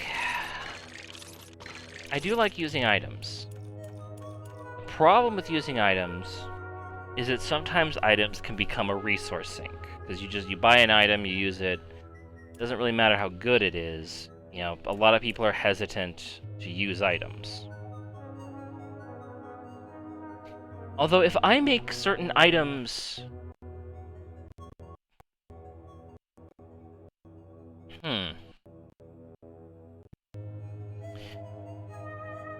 Because a lot of people are hesitant about using items. But is that really my fault as a game designer? Because like items are there to be used. So if you have items that you can just kind of stock up on items.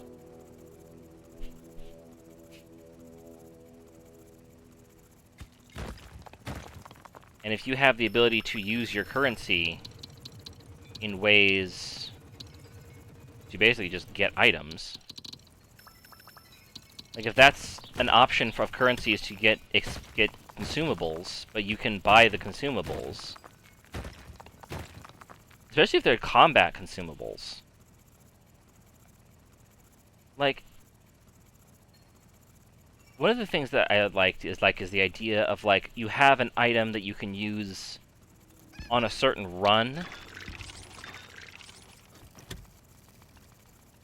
Because like the two problems I see are this: either you have items that are consumable, and your player just has to keep funneling resources to buy the items that they use, or you have items which are not consumable, but maybe have a cooldown or a limited use per run, and you could expand the capacity on that.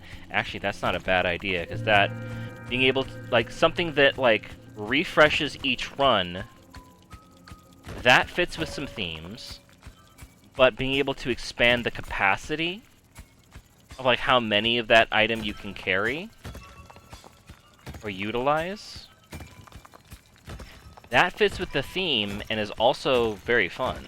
And also, like, encourages you to, like, it's a use it or lose it kind of scenario. Where, like, if it's gonna refresh anyway, you may as well, like, burn it. So, like, that's not a terrible approach to it. It does give more, like, having, like, a Molotov cocktail, but you can then upgrade to have, like, 2 Molotovs at a time. You know, like that kind of thing.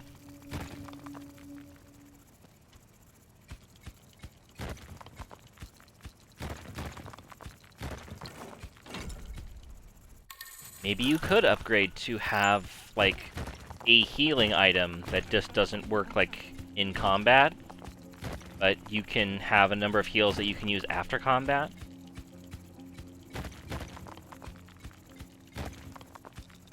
Why am I so against having a healing item?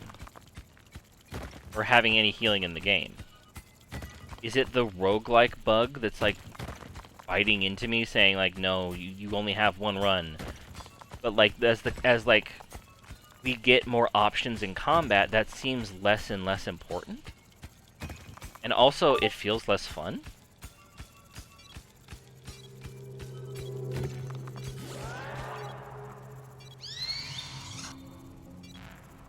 Interesting. Because I know that I am prone to making poor gameplay decisions. I can and will do that. I know that's a threat. I know that is a threat because when I was making my very first game, just learning Godot, my first instinct was to make a sewer level. And that has scared me ever since. It's just like, why did I do that? Well, it was an easy gameplay decision. Was it a good one? No, it was not.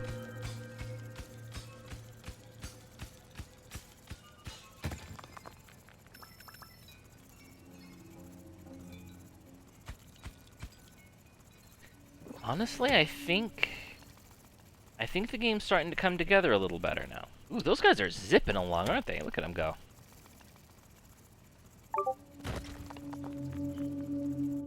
I should turn off the Discord notifications. I don't know why I didn't remember to do that before. I know why I didn't remember to do that before, because I just randomly did this stream. I just completely, this was not planned. This was literally me just what am I gonna do? I don't know. I'm gonna do this. I can't think of what I want to do, so I'm just gonna ramble. Because if I just think about things, I'll never get anything done. But if I speak my thoughts out loud, and I don't know if how true this is for other people. I'm sure there have to be other people like me around here. But if I just think about things, I'll just go round and round and round in circles for days. I'll never get anywhere. But if I say the words out loud, then I'll make progress. Because the thought is out of my head, and I'm actually hearing it and examining it. And it's not just an abstract. I think it's because it's not an abstract idea. I think that's what it is. God, I really am so ADHD. I really should try to afford that medicine again.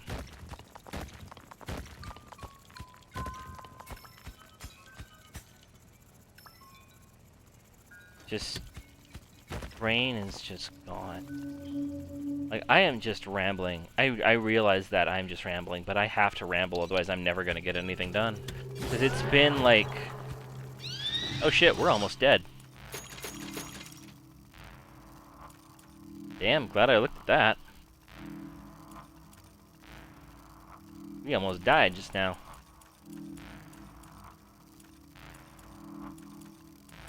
I guess. Go the rapid? Don't have any water to do anything else.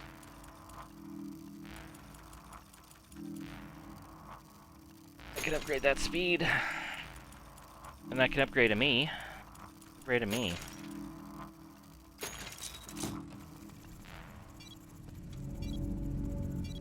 I may lose this round just because my brain's getting too distracted.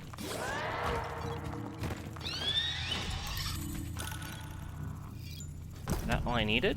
Oh, that is all I needed. Never mind, we're fine.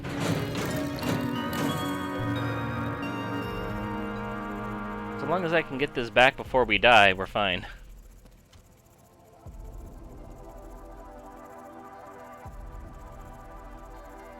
But yeah, brain... ADHD is a bit of a bitch, isn't it?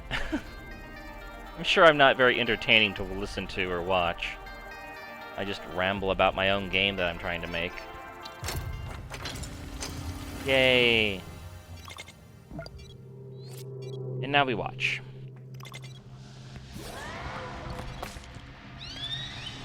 We are out of heals. I have no control over this because I don't operate the dome.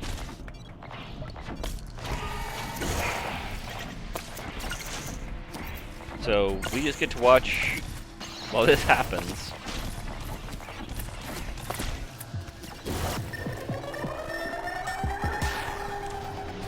Whoa. And this is what happens if you lose the combat but have the thing.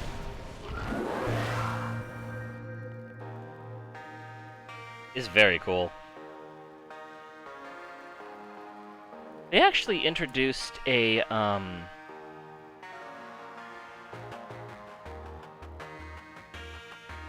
I think of.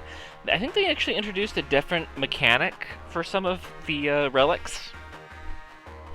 Instead of just being a screen clear if you hit 0 health, one of them I think just makes you invincible, so you just have to fight out the rest of the fight. Which I think I like that one a little bit better, but the screen clear is quick.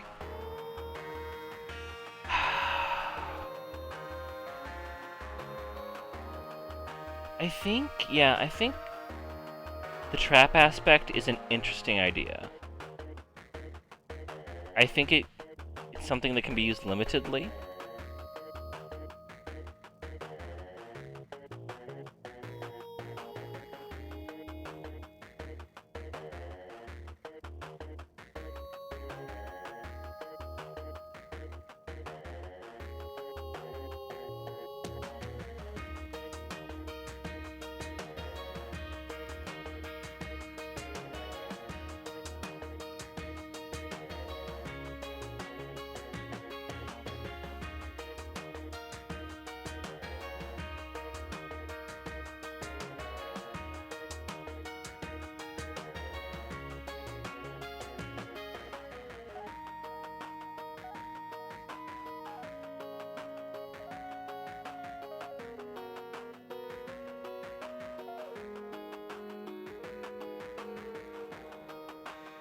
Yeah, I think that the idea is kind of coming together a little bit here.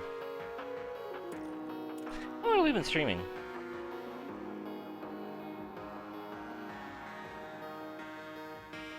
Oh wow, we've been going for over 2 hours. Wow, how did that happen? I don't have a surprised face. I just realized I don't have a confused face. We've actually been going about as long as I was expecting to go. What else? Anything else? I know there's a Gigaboot stream later today that you should all check out. I'm gonna be checking that out. That's gonna be very fun. I'm gonna be playing through, was it Half-Life 2 on Xbox? The Xbox 360, I think? It'll be very interesting. Is there anybody on right now? Am I too early in the day? I think I'm too early in the day.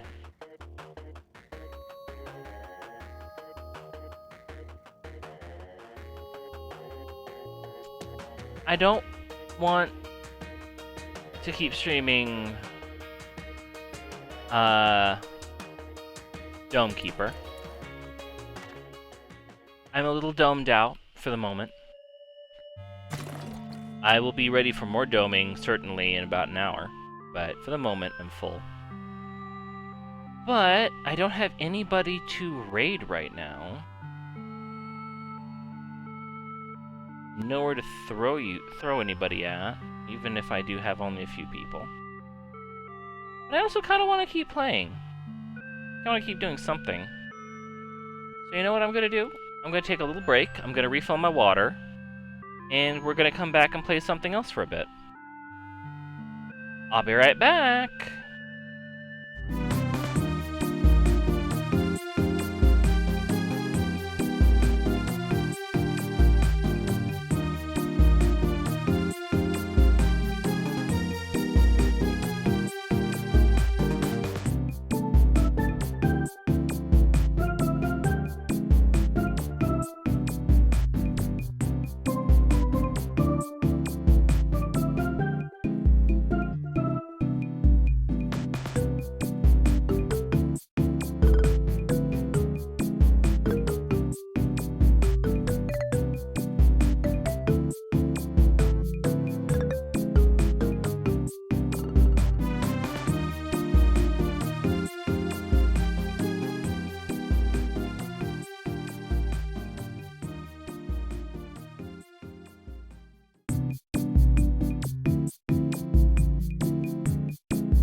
Alright, surprise, I'm not Chibi anymore. We're gonna try to finish up Fatal Frame today. I don't know if I can. I haven't played this game in months. I think I remember what I was doing, though? I think I remember what I was doing. Let's see. Calamity Rebel Room, I think is where we were. Looking at the time frame, that looks right. I think I wanted to do some homework on this game a while back. So that I... Also, my poses for this game, for this one, are weird. Got this one. Oh, that's not right.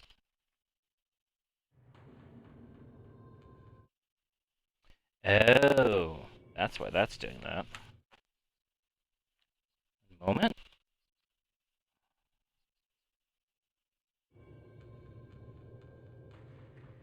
There we go.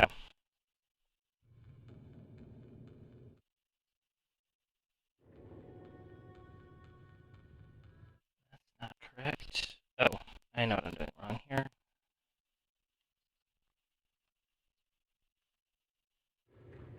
Sorry about that. Haven't set this up in a while. Why am I underneath the... Okay, very brave.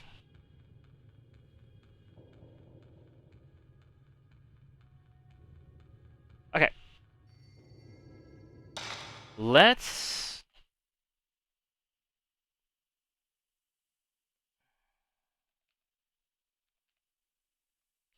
Sure we're updating that correctly. Is that all proper? Now streaming in retro, yes. Okay, good. Good. Okay. I think I'm all set up. Yeah. There we go. Alright. Oh, I need to close my blinds because this game is so dark. I can't see if there's any light in the room.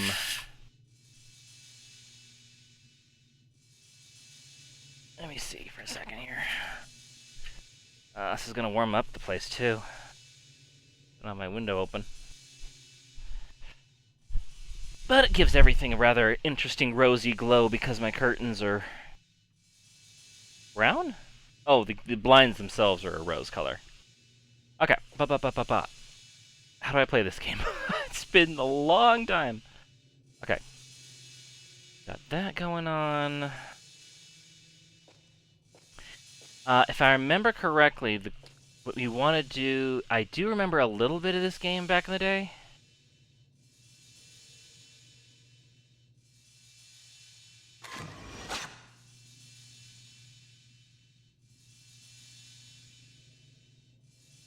I think... Do I have to take a picture of this first? I do. Maybe? Shows some other place. Which is not actually some other place, it's literally in this room. It's literally, like, right here. I just need to find the right angle for it. There's my jog button. We don't run in this game, we jog.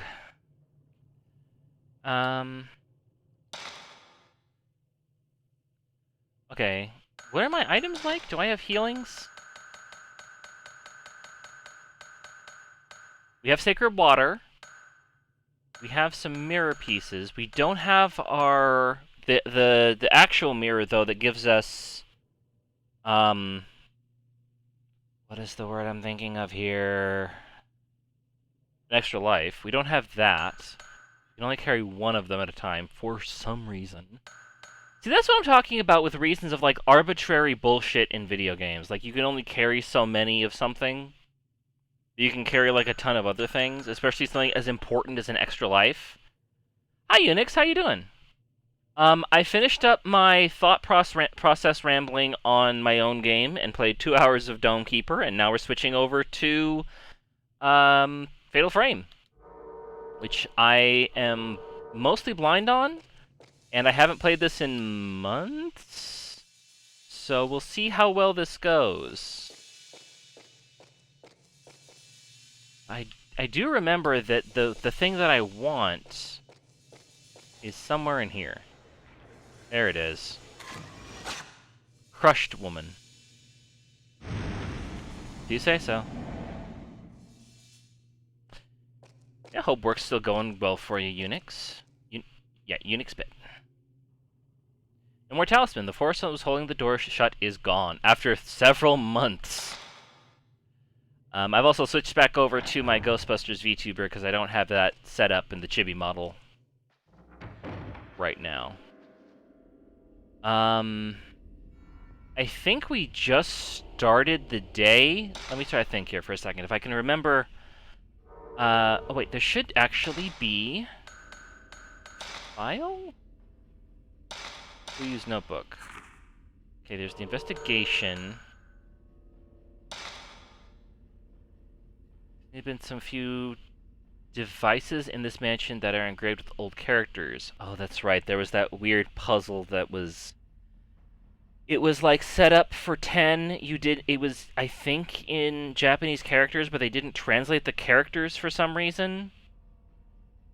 And it started with 0. So you couldn't figure it out unless you knew. Yeah, I made an important progress on a project, so the rest of the day, my day will be chill. Nice! Glad to hear it.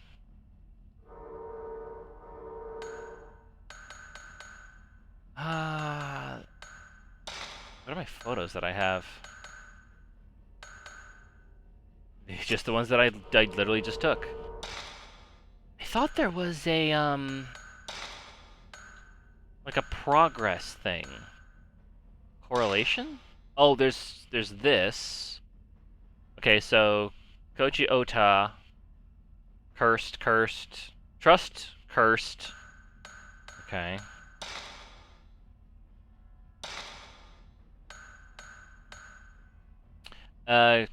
Mafuya captured by Ghost.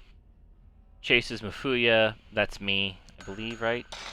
Yeah, that's me. There's Mom. Left the camera behind, mother and child. She left the mother to me. Brother took the camera, and then I got it. There's the Rozo family. Cursed. There's the woman in white kimono, who I think is Kyrie. And then there's the little girl in the white kimono, who I believe is also Kyrie. She helps Miku wherever she goes. I am Miku.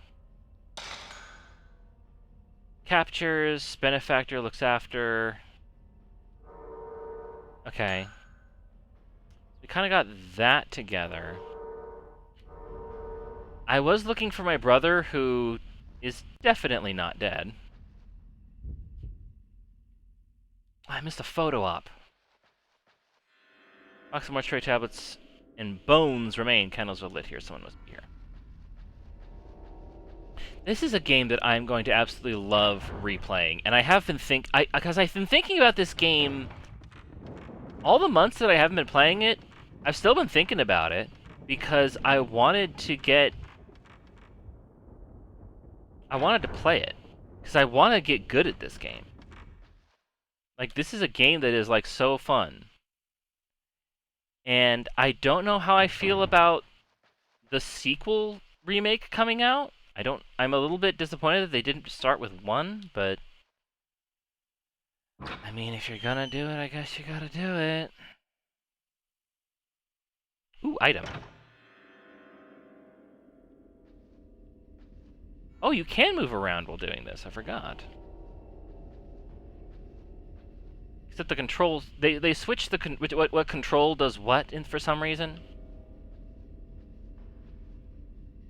Like, in this mode, left stick moves the character, and right stick moves where her focus is on the flashlight. But when you're in camera mode, right stick or left stick moves the focus, and right stick moves the character, because why would we bother having any kind of focus in this game? I'm shiny at my feet. Yes! Okay, that's important. That's a 1-up. You can only carry one of them, but that's important. Shining at my feet. Spirit Stone. That allows us to use our special spirit powers, which I don't remember how to use. We upgraded our camera. I remember that. Basic performance.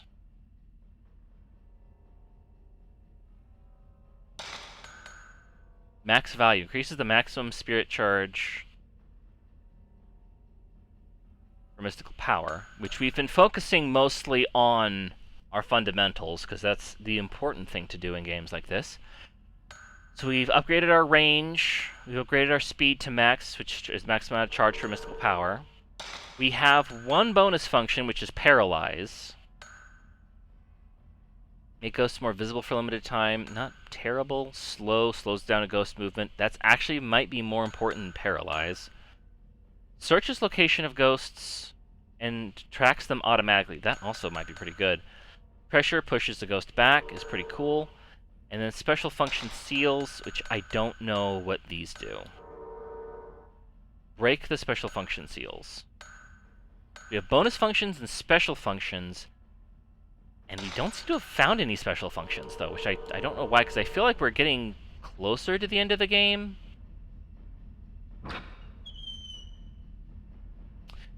Which, by the way, hints are allowed. No spoilers, but if I'm running around and, like, don't know where to go, like, right now, feel free to let me know, like, where I need to go next, especially since it's been literally months since I played this game last.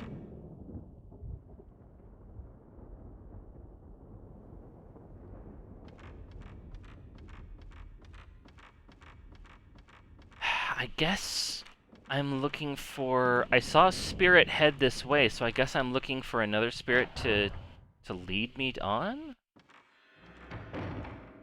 I think right now I'm trying to collect a mirror like the one at the entrance. Maybe the mirrors in this mansion mean something. I do remember something. There was... there were 4 special mirrors. I think they corresponded to the 4 cardinal directions, because that's a really big thing in Japan. And everywhere, but, you know, there's holy significance to them in Japan, I should say. What the hell? A room I do not recognize.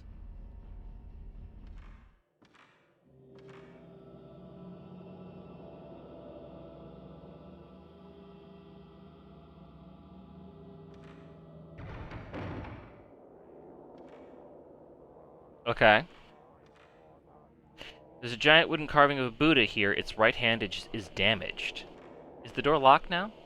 The door seems to be sealed shut by a powerful force. Oh, good.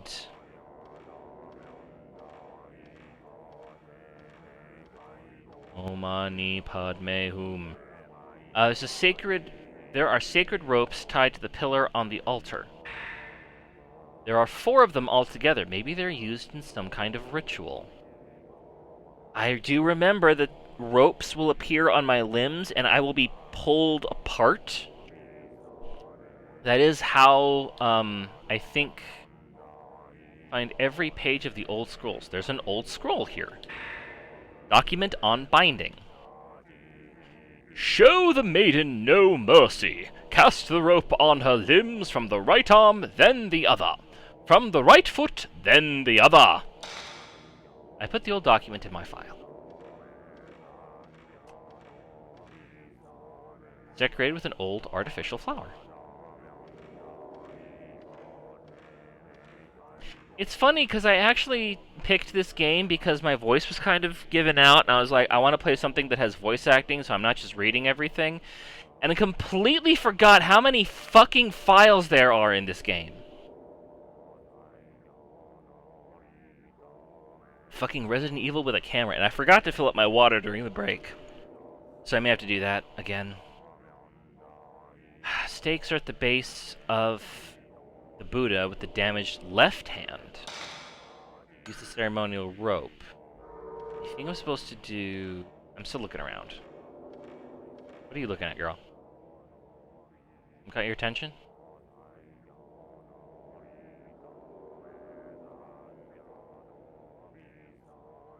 Buddha, Buddha.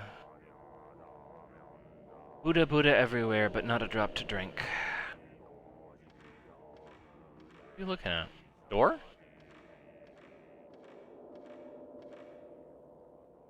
Door seems sealed shut. Yeah?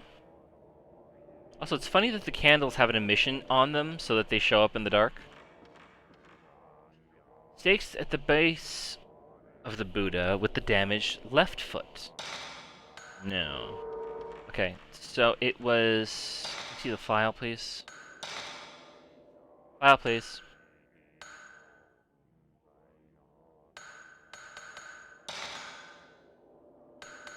Research notes. This black notebook scrap. Child's.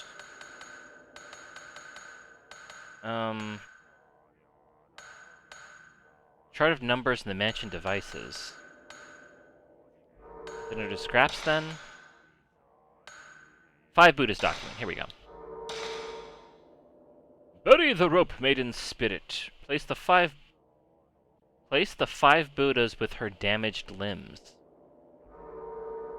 That's not right. Document on binding? 5 stones document? Give thanks to the 5 gods' protection. Place the stone representing the 5 mirrors in the correct locations. Okay. Show the maiden no mercy. Cast the ropes on her limbs from right to left, then foot from right to left. Okay, so right arm, right foot, left foot. Imaged right foot, no.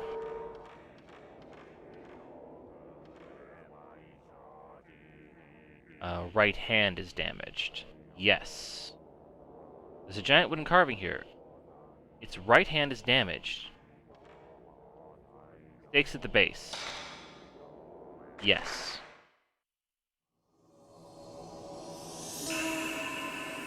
That's probably fine. Oh yeah, it went away. It's fine. Okay, so now I need to find our lefty handy. Buddha with the damaged left hand. Yes.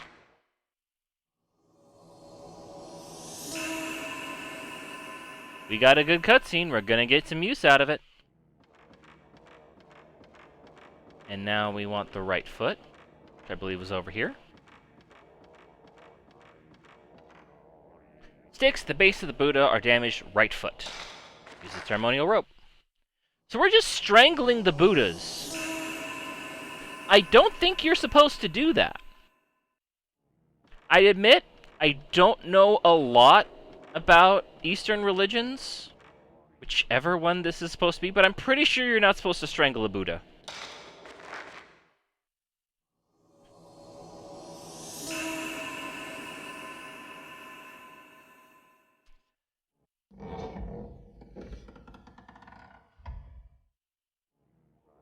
Binding the Buddha. Perform the mock-up strangling ritual on the Buddhas.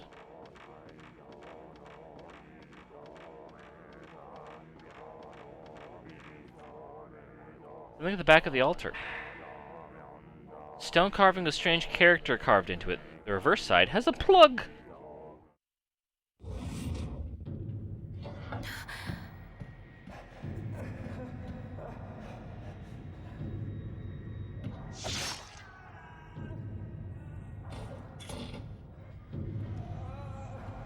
This is a memory, I think.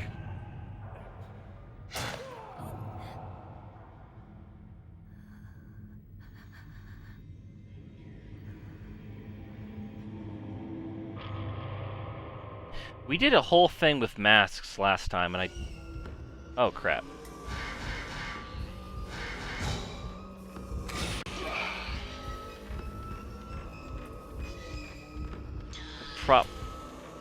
Problem with ghosts, you know?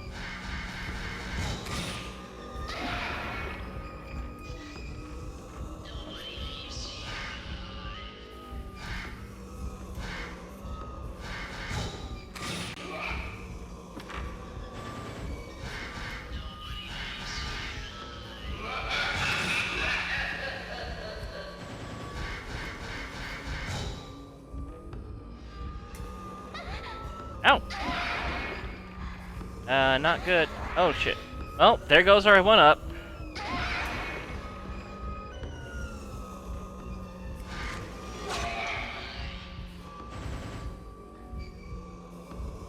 From a close shot Shutterbug moment.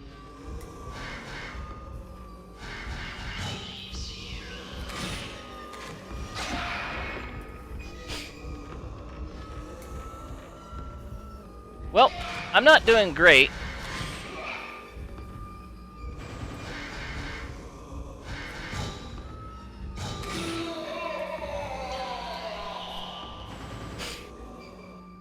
I probably should have also changed film, because I don't think I have the good quality shit on me right now.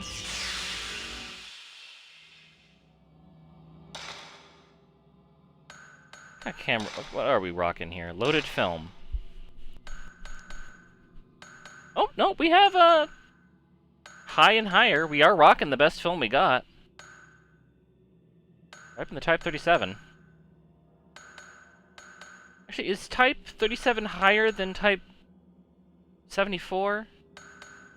There's higher expedition and then high. Regular film, high-speed film. I'm guessing probably the high-speed film is probably better then. Alright.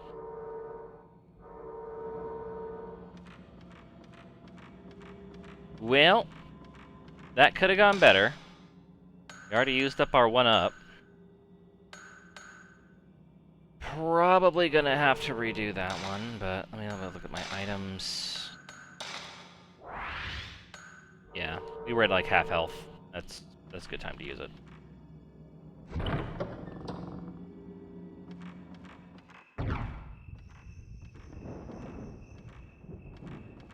Now what the hell is going on? Oh, no, that's backwards progress. Game? Oh, we can save. I don't know if I want to.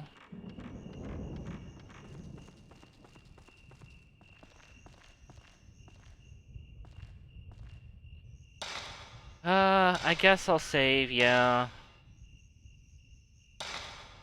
But we'll save in Demon Tag. I have no memory of what that was.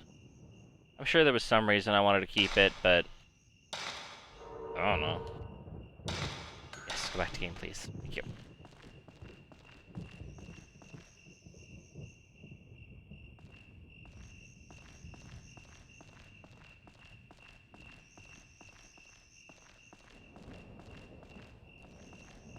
Alright,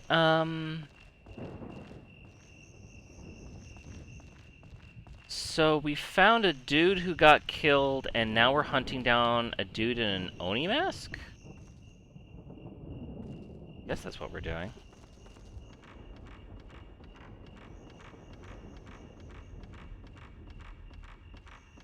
Question is, why are we doing it?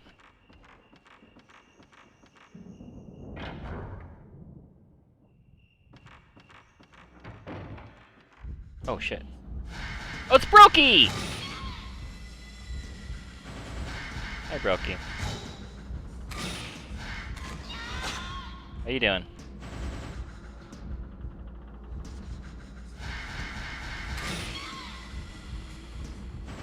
Brokey, you're getting a little bit close!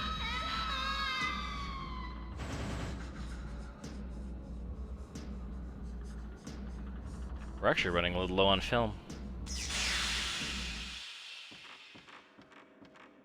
Okay, so Brokeneck Girl is one of those ghosts who just randomly shows up.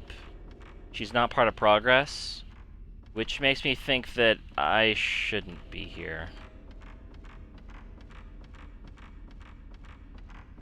She's just one of them random enemies.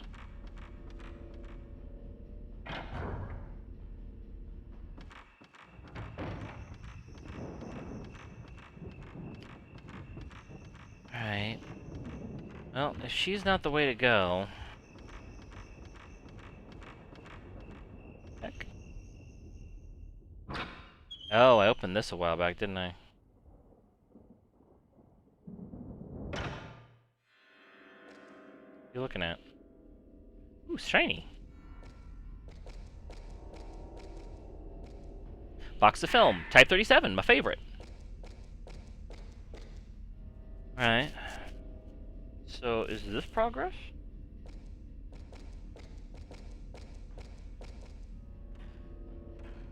I don't know why it would be. I feel like we did a whole bunch. I feel like this was like a big focal point of the last chapter. Was this shit in the masks and stuff?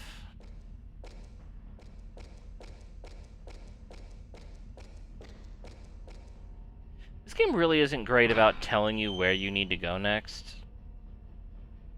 Which, I mean, haunted house, fair enough. No, girl, don't.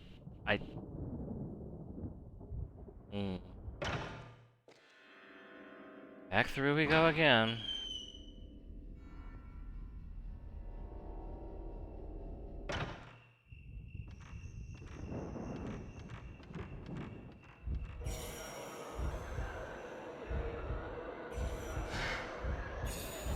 Hell? What the hell?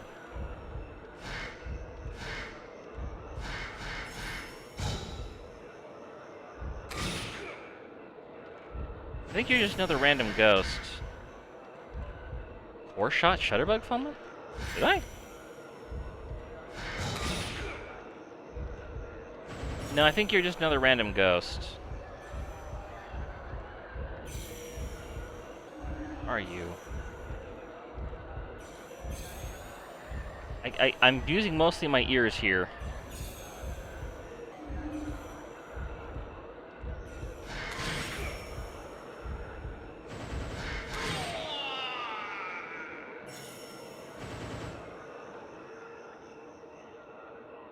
Bye! For the moment, anyway. They never stay gone for long. You consume ammo, though. Alright. So, let's try to recap what happened.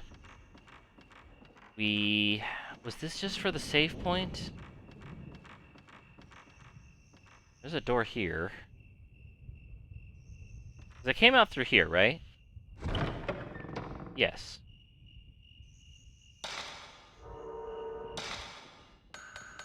Is there a map? There is a map. Alright. Okay. Alright. Ba-dum. Mask area. There's a yellow door, a green door, save point, lamp hallway.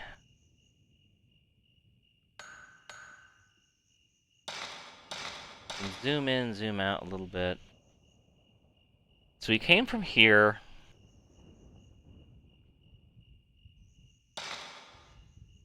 I'm not certain what the yellow doors mean as opposed to the green doors. I'm pretty sure red means I can't access it. Like, that would make sense, right? We haven't gone to the lamp hallway. Maybe that's where I need to go? I haven't tried this door at the very least.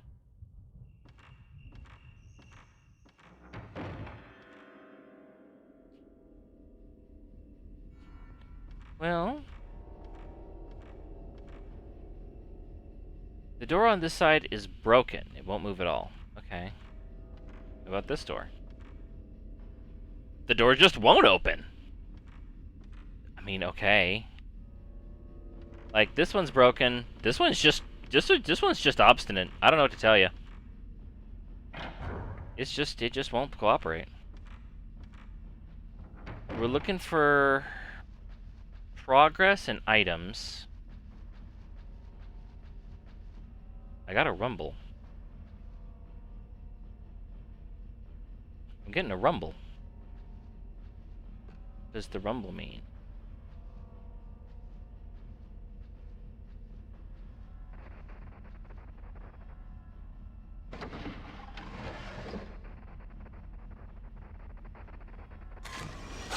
We found a hidden ghost. Oh, it's just Ogata again. I remember him. He's he didn't end well.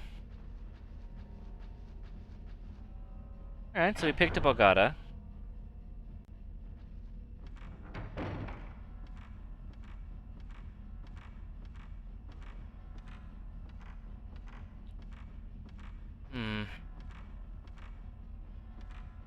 What are you looking at? Oh, a door.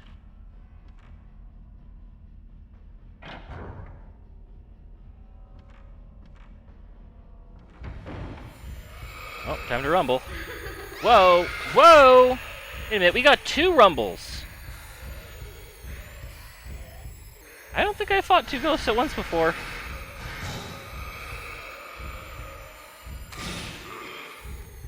Oh, this is interesting. Oh, this isn't good. I don't think I've ever fought 2 at once.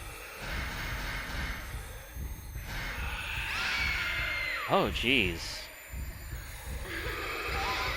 Oh, jeez.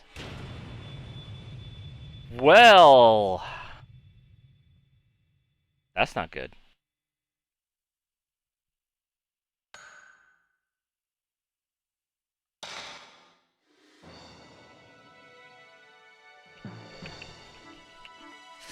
That's very much not good. Glad we saved.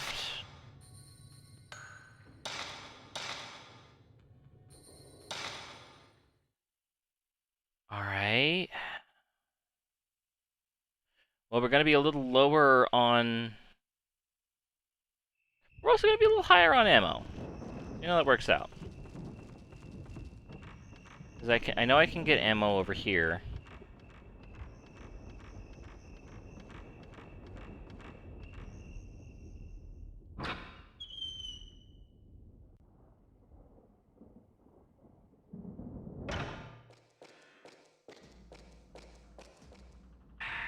Type 37, my favorite. Head back out. So Brokey and the priest. I guess the priest shows up every time. That's weird.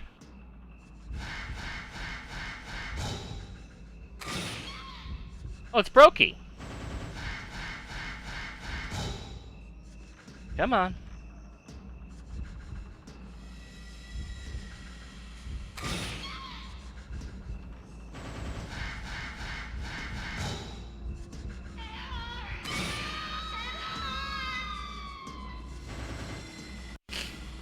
Special 0 shot. I don't know why I'm getting these achievements all of a sudden. Pretty sure I had at least a couple of these before. Although I did turn off retro achievements briefly, because there was a whole thing. I mean, we weren't sure like how progressive retro achievements was, or how like many Nazis there were in it, and then they got rid of the Nazis and said, "Yeah, we don't fuck with that." And everyone went good.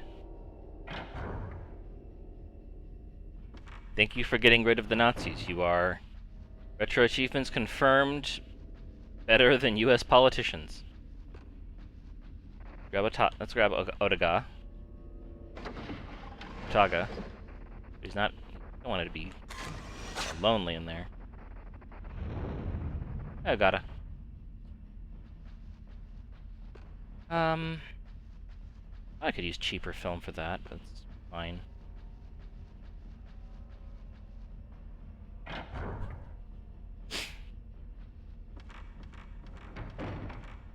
Okay, I think I may need to actually make use of my paralysis power for this, because this is going to be rough.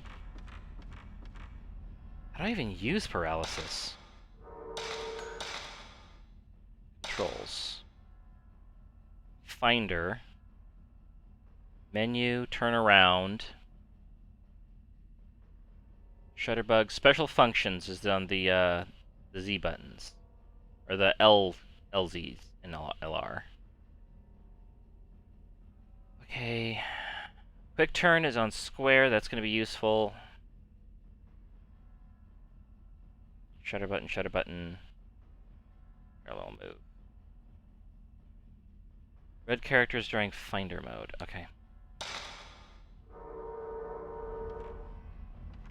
Yeah, I think we're gonna have to use the powers for this one.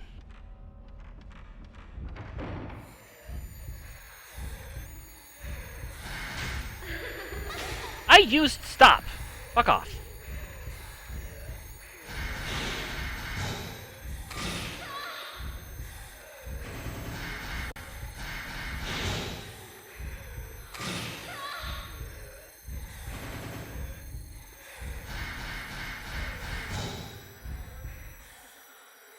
Where'd you go?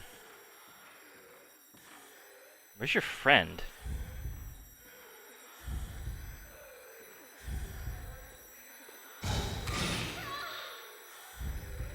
Were there not supposed to be two of you here? Oh great, you went in the wall.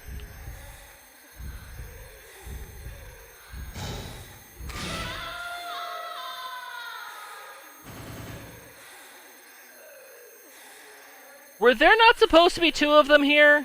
And I just got, like, weirdly, wildly There's only supposed to be one of them in here.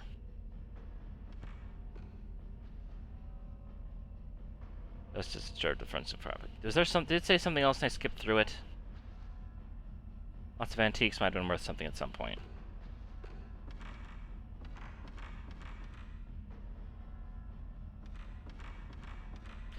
Did I just get RNG fucked?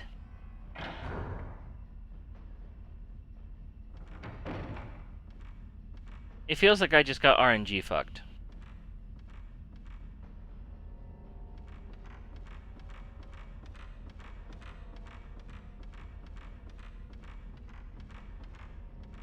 Sparkly.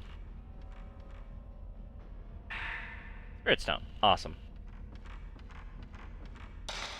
Okay, I need to look up a guide, actually. Because I don't know where I'm supposed to go. And this is going to take forever if I don't have some kind of hint.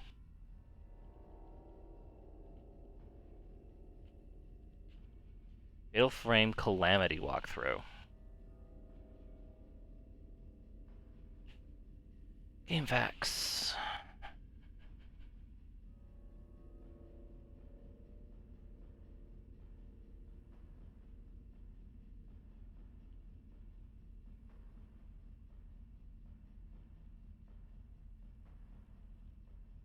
Okay, it looks like there is one more night after this. Just Kyrie. Okay, you awaken... Rubble Room, Burial Room, in the SE room. The southeast corner is some herbal medicine. Ghost alert, if you approach the atrium door, the man in the atrium appears. Follow him out the door. Okay. I guess I missed the herbal medicine. Cherry Atrium. Head across to the Moonshine. Shrine, not Moonshine. The pillar to the left of the stairs conceals the Spirit Stone. Snap a picture of the shrine doors. See a picture of an altar. Leave the moon shrine and cross the atrium to the porch. Go left and east through the door. Ghost alert. Stairway, pass by the door. Buddha room.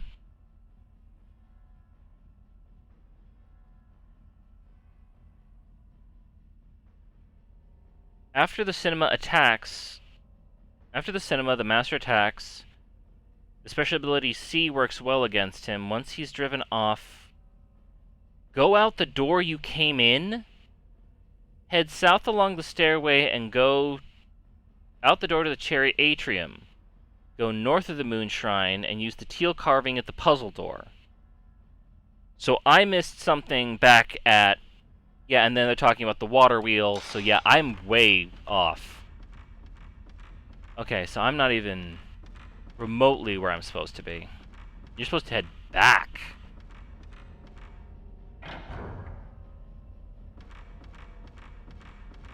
And I guess I just didn't explore the back courtyard enough. Oof.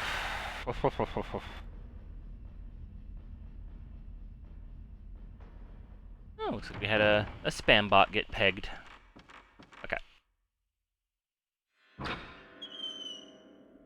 Wait a minute, I think I'm going the wrong way. Yeah, I'm going the wrong way. Ba-ba-ba-ba-ba-ba-bum.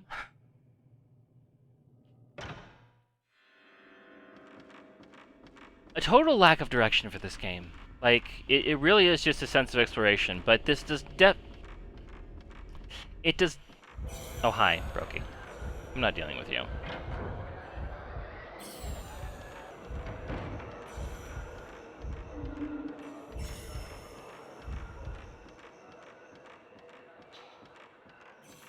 Oh, the camera turns red if there's an enemy around. That's actually kind of neat. What the hell is that? Stop it. What?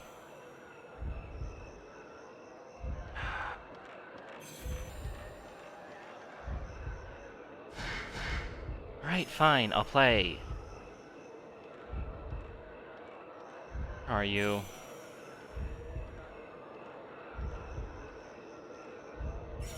Because this game is really more fighting the geometry than the ghosts.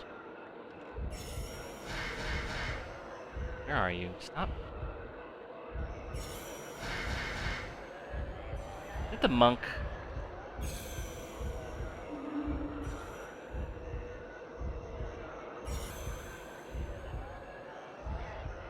Its triangle is rotate, by the way. It's the monk.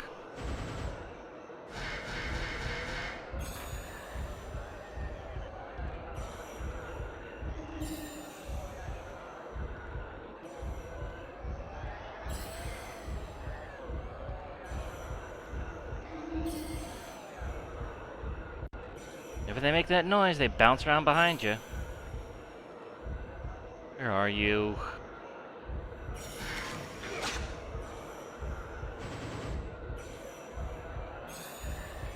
What? Where are... Stop it! I'm not fighting you here. I'm just not. This is ridiculous. Where's the main courtyard? Here we go. I'll fight here.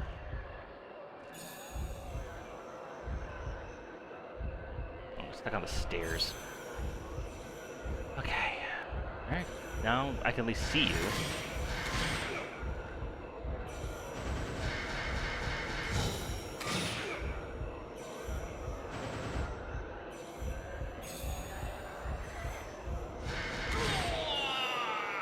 Alright, fuck off already. Okay, I think I know how to get back from here.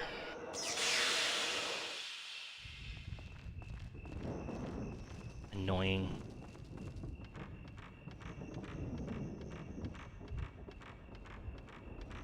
Part of me wants to save, but part of me also knows I should conserve my resources and keep, you know, doing what we're doing until we figure out what we're doing.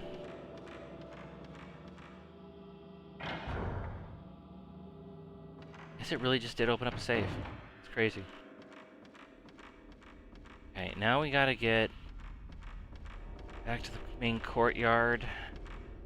Is it this way? I think. No, that's the water room. Let's not go there, it's a silly place.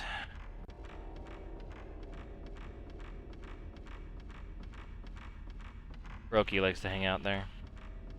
Okay, here we go, past the mirror. And here we are. Now I should be able to head back into the Rose Atrium and find some herbal medicine, which I definitely want to pick up.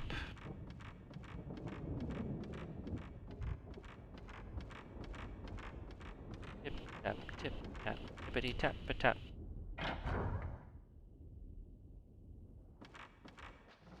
The southeast corner of the room. If I knew what cardinal directions were, I'm sure I'd be able to figure that out. Sweet. Alright, we got some medicine. Useful.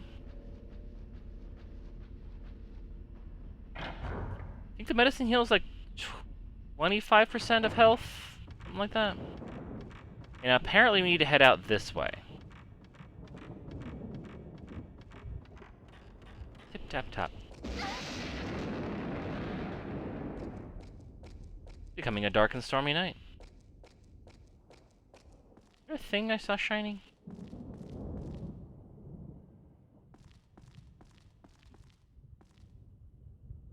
Guess not. Alright. I'm getting rumbles.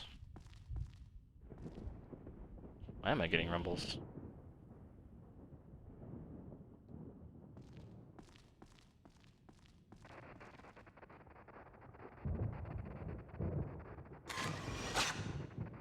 Hello? Yay. Oh, yay.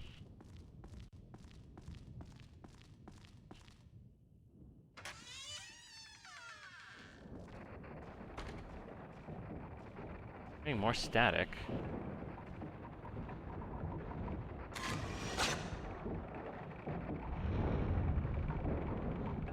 Yasaki, okay.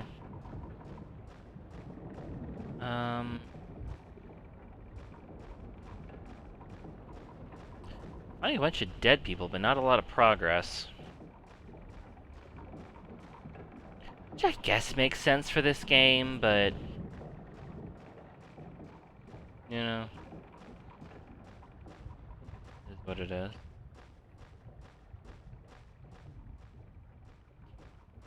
Oh, hi. What the fuck?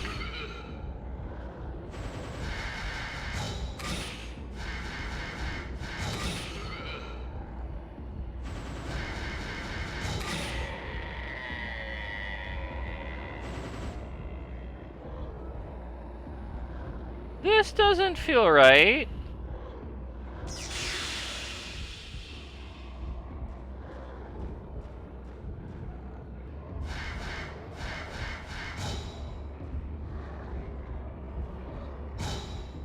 Oh shit, there's a lot of you, isn't there? Okay, well I don't have... off. Well, this isn't... No, I haven't the time to really deal with you all.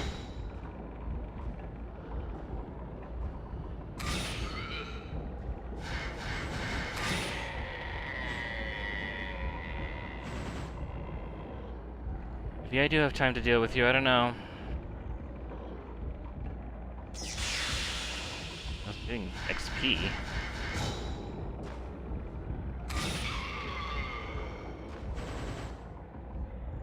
Zero shot. Stop it.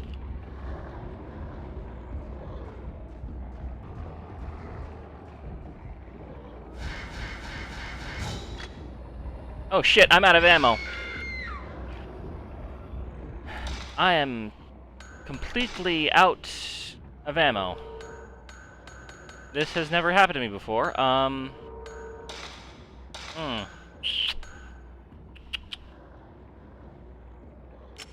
I don't want to waste the good shit on this asshole.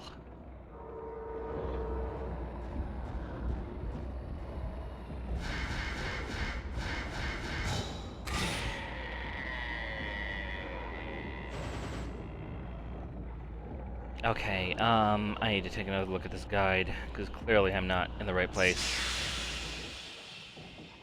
Okay. Moon Shrine. Open the front of the cabinet, photograph all four sides of the cabinet, and leave the room. What? After this, once he's driven off, go out the door you came in. Head south along the stairway, go out the door to the Cherry Atrium. Go north to the Moon Shrine, and use the teal carving on the puzzle door. Where is that? Fish tank room. Abyss? Why am I in Abyss? Is there a fish tank room? Must be the water room. Okay. Head south and out the door to the Cherry Atrium. Go to the north to the Moon Shrine. Doll room, library, Airway, burial room, rebel room. This must be the moon shrine. Okay, so I went very much the wrong way.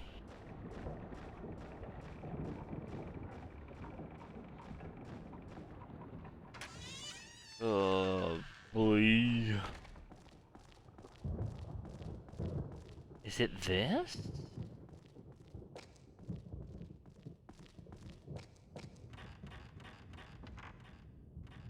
Yeah, I've never been able to use this before. Okay. Alright. Ba-dum. Let me see now. Okay, so we only have these three. I need to move one of them to this position.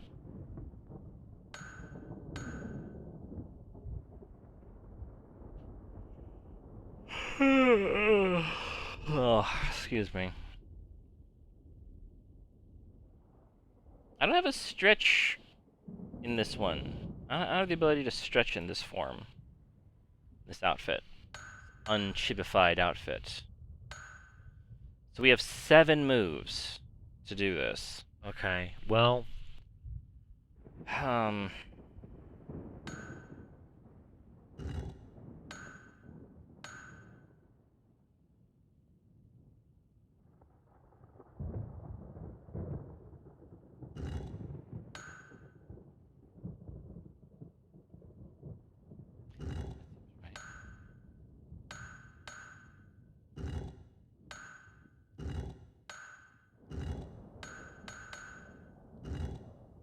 Hey, I got it! The teal carving inserted. I am smart. Go back to normal for now. Oh, shit.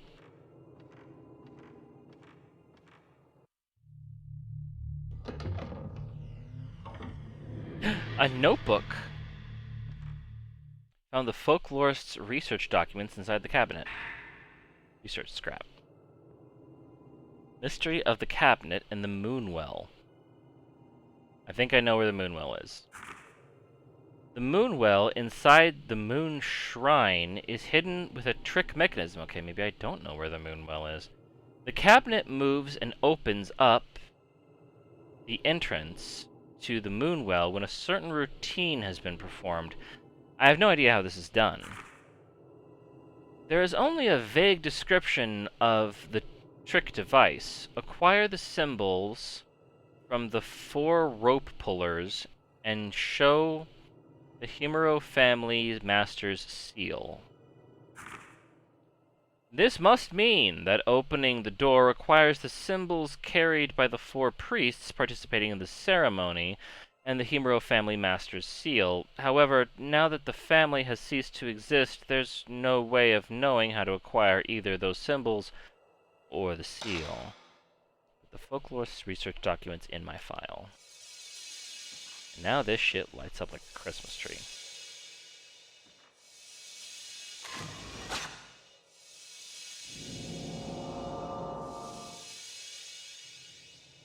Put the photo in my file.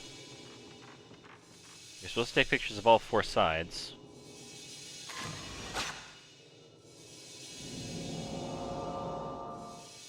Ah! I know where that is. That's right outside.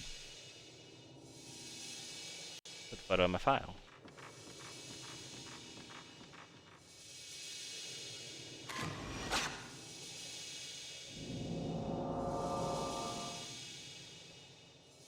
I think I know where that is.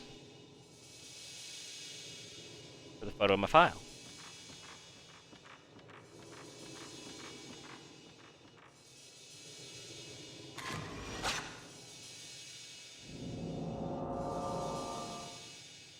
Yeah, no idea where that is, actually. Bamboo thicket, though, might give me some guess? Photo in my file.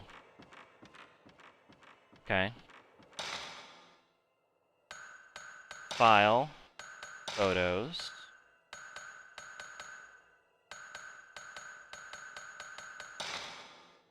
No. No. No. No. No. Girl pulled through door. Boy pulled into clock. That's just very different than the other photos. On the beam. Rubbish heap and photo. Okay. Some stone monument. Row of Japanese dolls. Lit garden. Ornamental mask. Stone monument and photo. Stone burial mound. Huge stone monument. Gravestone. Ornamental lion mask. Was this the first photo I took? Stone monument, stone burial, huge stone monument. Gravestone. No, these have got to be the ones I'm looking of. Okay, so I know where that is. I'm pretty sure I know where that is. I might actually know where that is. That one I think I have a location, but not anything else of significance. Out we go. Let's see. Here's the first place.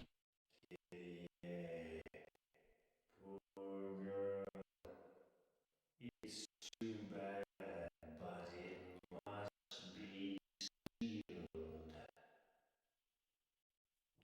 It's... Oh, god damn it. Whoa, hold up.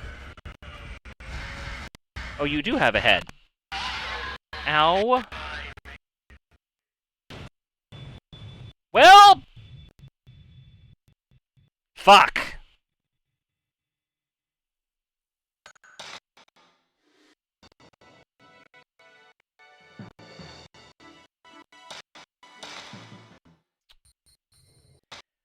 I am so tempted to start from the rubble room again.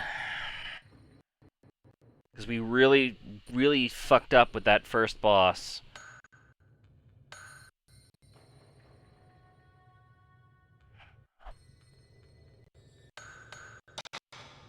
Yeah, let's do it.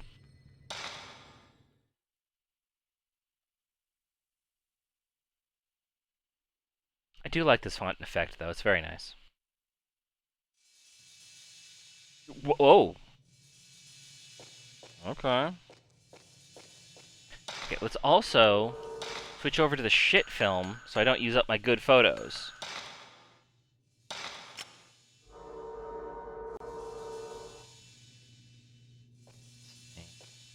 Where was this? Oh, I need to take the photo of this first. Right.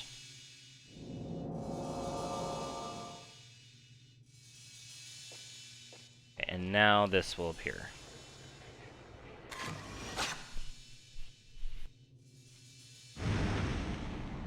Gotti. Okay, now we step out.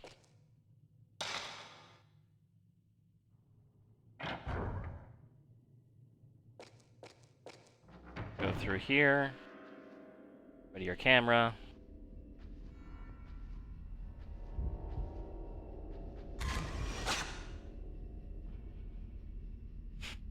Take a photo of him. Go around.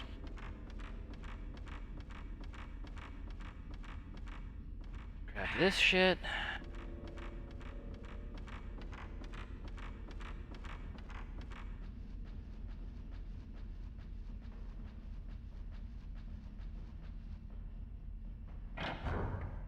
I'm sure with the amount of photos that we, the amount of ghosts we busted in that first one, that we could have, like, gotten an upgrade, maybe? But at the same time, it's not worth the resources that we had to spend to get it for right now. Okay, so we pick up this. Got our one up.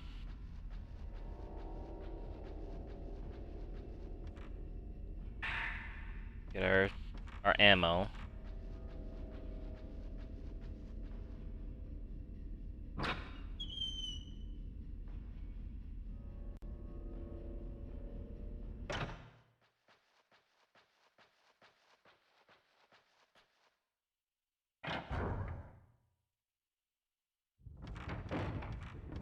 We've got our one up. This is very important. I don't want to waste it. And now we... It's this way again, I think, right?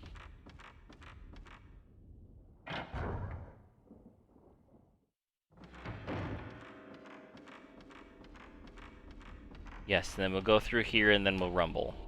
Oh, we do have to do the puzzle again, I suppose. It's not hard. Oh my god, I fight this out. Yes, I know. Actually quite simple. It's right to left. Yes.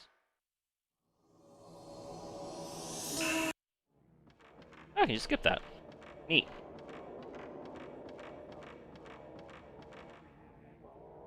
And left hand, yes. Skip it.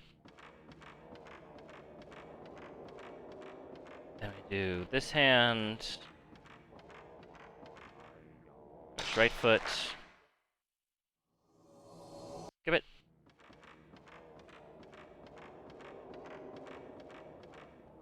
We'll do this one. Skip it. Skip it.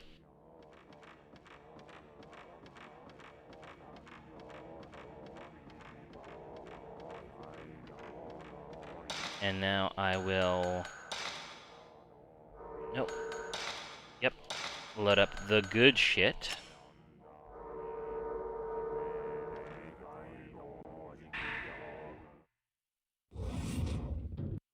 Skip it.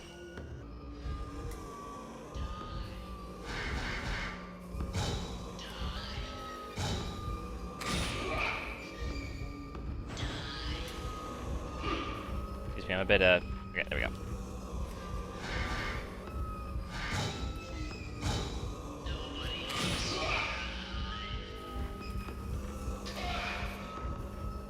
I got your number.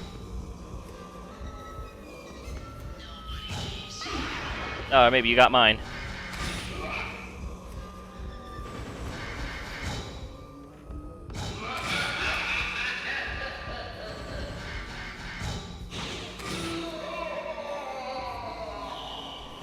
I don't know if the paralysis adds damage, but it does say like it's a special kind of shot, so I figured it was worth a try. Yeah, fuck off. Okay, we only took one hit there. We're down to half health. We could use our herbal medicine right now, I think. Yeah, that's more than enough.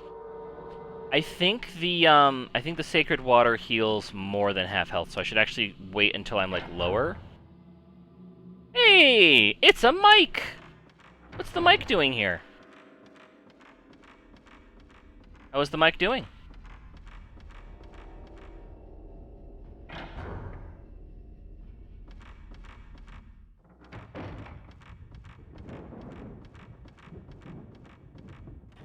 Tap toop. Lightning strike. We don't care.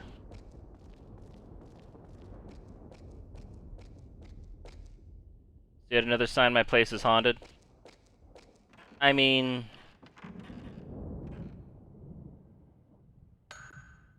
Okay, how did I do this? Because I did this in one last time, and it was incredible. I think it was this one. Got there.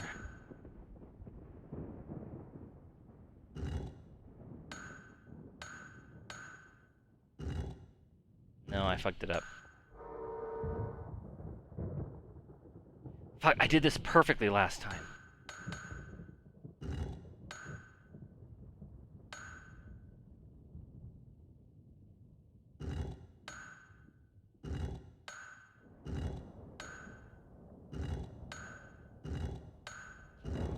There we go. I got it. We have a mini bar on the main level, and had a couple glass decanters. One fell off the counter just now, and no one was down there. I mean, I'd recommend getting a camera then. That's how we're handling this ghost problem. And the counter is way too wide for it to just fall off on its own. I don't know what to tell you. Okay, we're good there. Yes, yes, I've read this before. Okay, now... Oh shit, I'm using the good shit. Damn it. I used the wrong phone camera.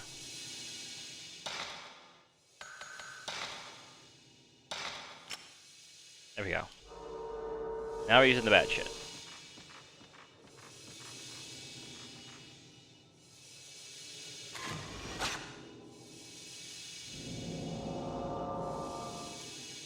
Okay.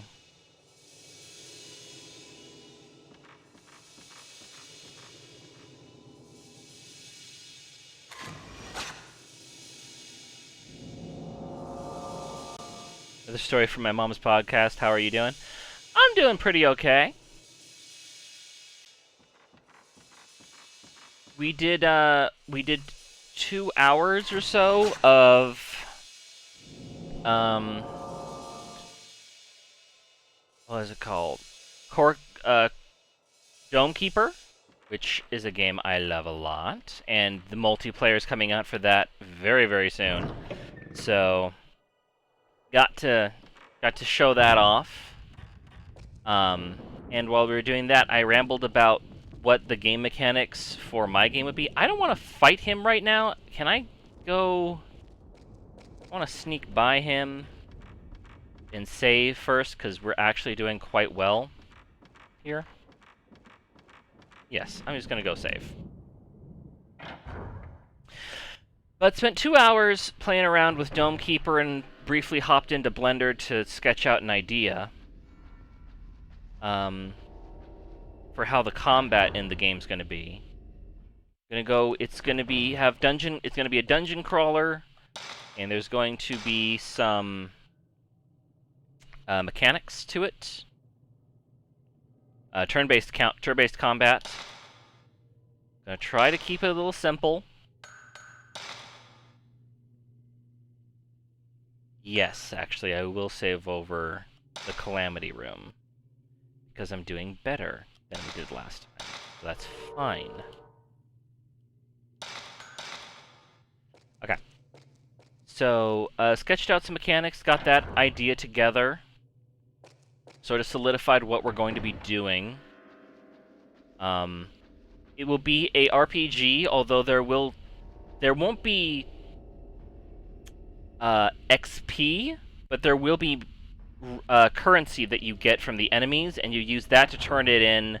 You don't level up, because that wouldn't make sense with how the game's, like, story works. It wouldn't make sense for you to be able to level up, so instead you'll be gaining new equipment. And it'll be an equipment-based RPG, so you'll be buying new gear from a shop. Girl, it's too bad, but it must be sealed. You think so? Hi, guy.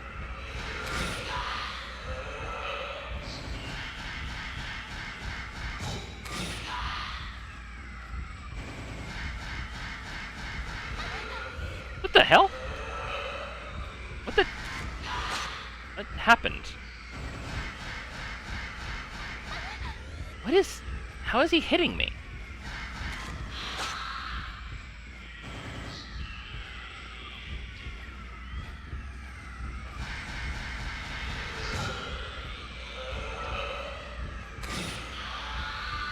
Okay, this guy's not too hard. But I should heal now. Use the sacred water. Whoop! Oh, I'm using the shit tier film, too. I don't want to use that. Use the moderate stuff, at least.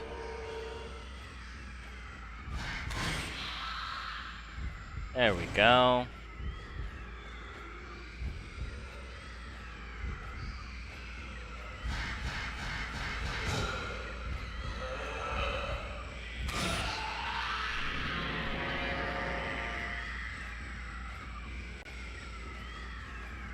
Something shows in the letter looks like a letter.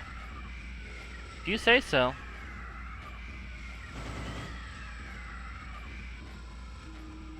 Okay. Level up by gear. Nice. Yep. There will also be items. Shrine maiden. Her only purpose is to die. What an unpleasant fellow. Piece of paper on the ground looks like it's a piece from a notebook. Priest's writings. Kyrie has been acting strangely ever since she met upon the young guest. I do not suppose she is attracted to him. Oh god, heterosexuality happens again.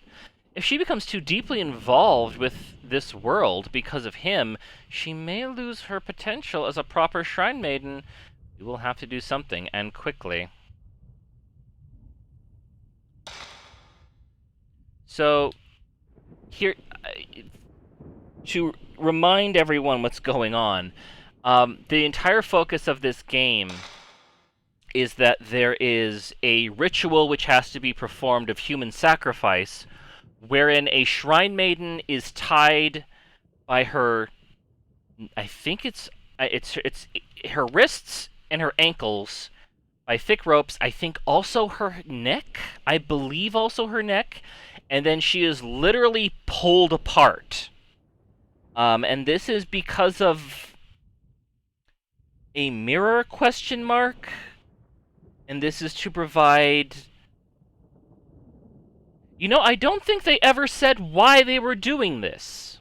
I really don't think they've ever once said why they kept doing this.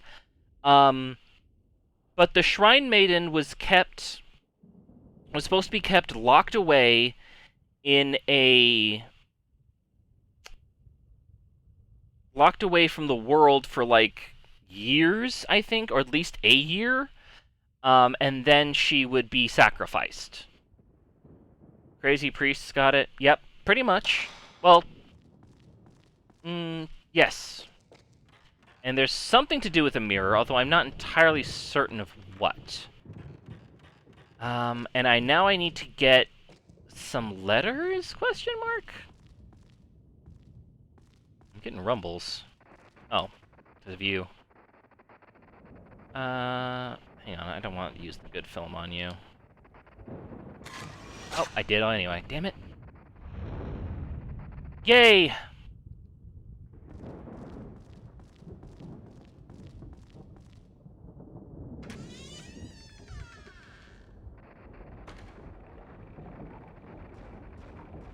I know I don't want to use the good film on you.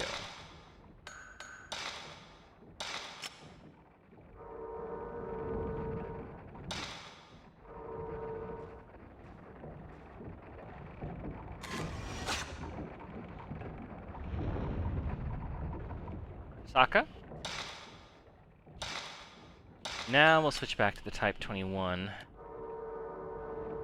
If I hang around here too long, the Ghost Blowjob Brothers are going to show up again. Tip tap tap.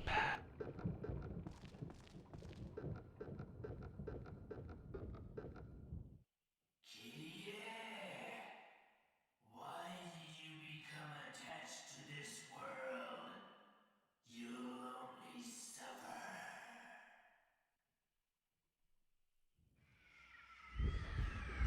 Alright, here we go again.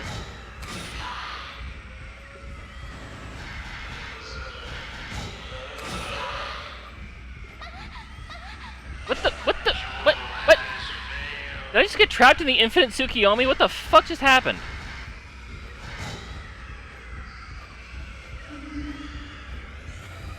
What the okay, back off. I gotta use my other fucking healing. Not good.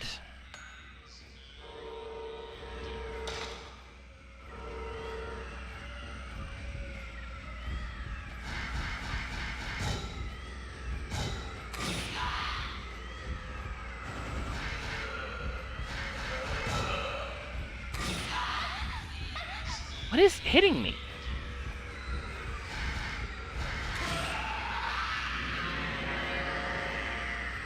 Looks like a letter.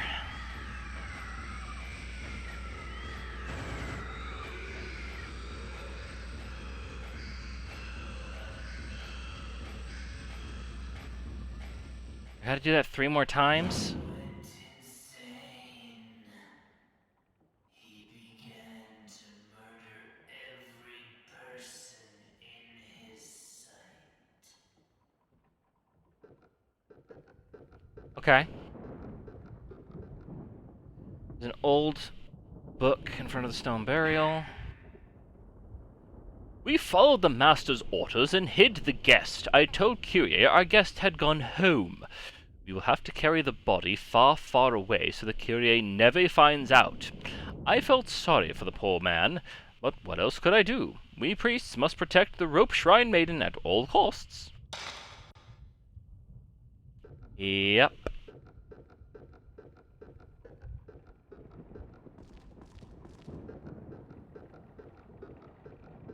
So some dude showed up, Kyrie got the hots for him, and then they killed the dude. And whatever it takes, I guess. Yeah, I still don't know what they're supposed to get out of this, though. Like, I don't know if... The chapter itself is called Calamity.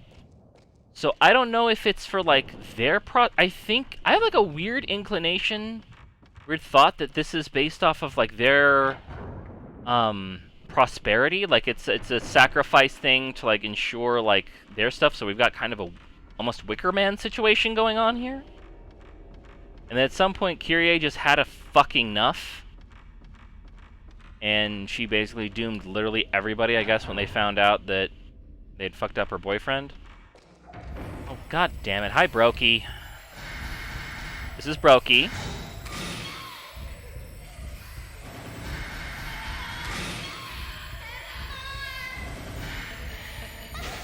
There's 2 of them? This is ridiculous. Come on.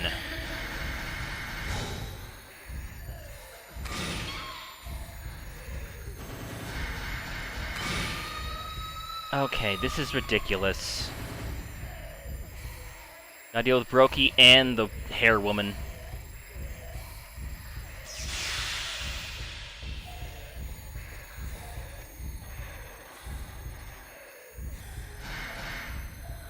Yeah, we're gonna be doing this sequence again, I think.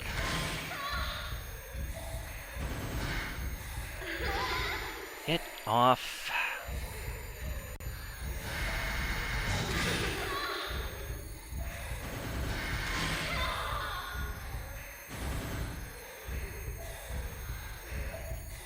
Where are you?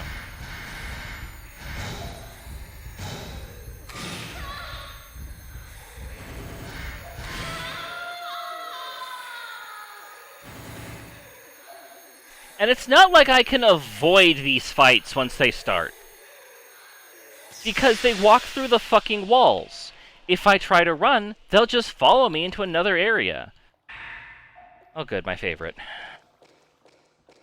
I'll have to fight more of them.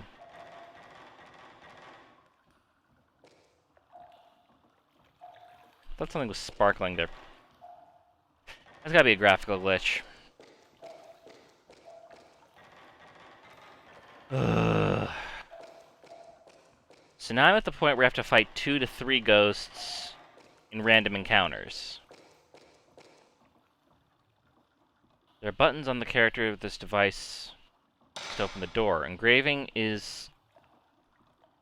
The engraving underneath is gouged. Can only read some. You just barely make out malice, souls, and lost from the gouged out words. Malice, souls, and... I need to get in here, because this is where the thing is. Malice, souls, and... Has to be a note somewhere that I need for that.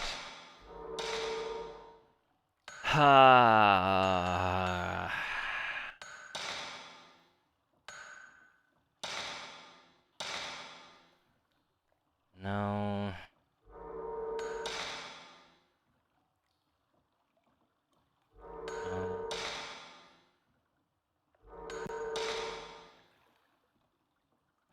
Malice, souls, and lost. The 13th day of the 12th month, the maiden cut off from the outside world. For 3,669 long days, so then be torn apart to provide power to the rope. I've already used this one. The 26th day of the 11th month, the preparation, the strangling ritual 10 years later. Choose a maiden of holy power. She should be in the past. She'd be past the age of 7 years, 9 months, and 25 days. The Calamity. Here we go. In the year 1837, on the 13th day of the 12th month, the strangling ritual failed and caused the calamity. Okay, so the ritual was to prevent a calamity, and then it fucked up. Malice escaped, and 1,347 souls were lost. So 1347, I think, is what we want. 1347, got it. 1347. 1, 3, 4, 6, 7. Nothing happens. Looks like I entered the wrong numbers.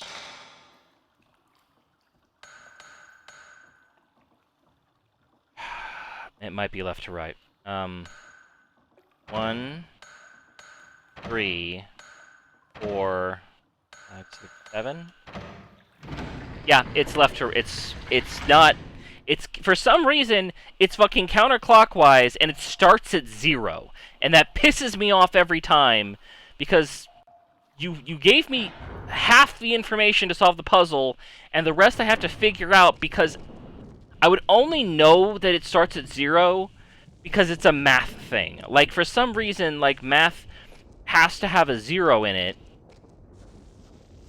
But you never start at 0. You start at 1. Fucking stupid ass. Do I want to save right now? Yes, but I don't want to save over the other slot, because the other slot, I may want to go back and do this again to get better, gear.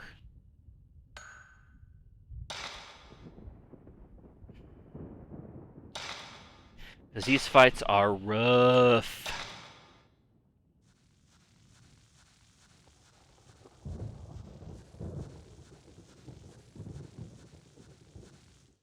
The ritual has failed. It's all over. Alright. Jesus!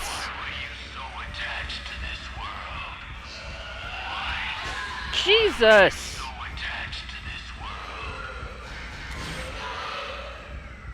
God damn, boy. What is hitting me there?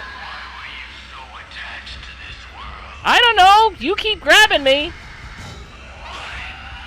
Fuck off.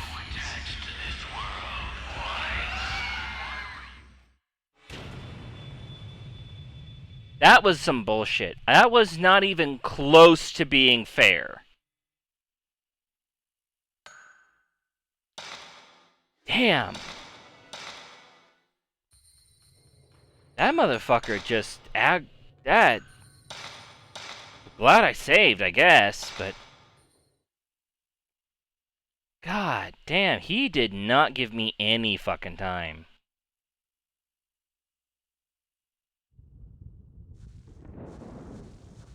I'm stunning that bitch. Oh, stop it. Bigger things to worry about. Like this. Ritual has failed. It's all over.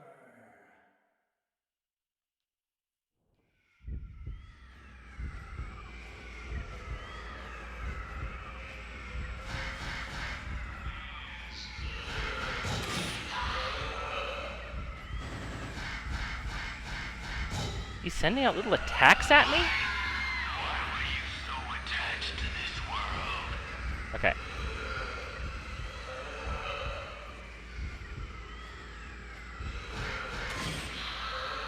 Okay. I gotta be more aggro than him.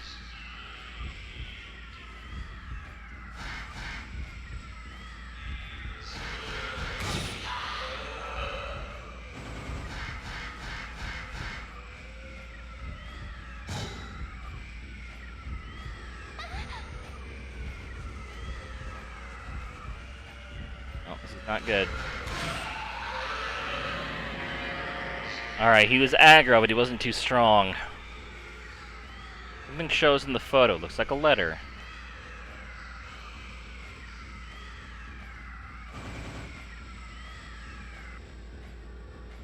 Pisseth offethus. What was I saying that was like all ethis?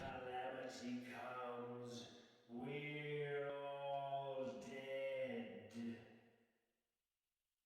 True and true. Oh, it was fucking Dragon Quest, that's right. Everybody was ithithing and athithing this way and that.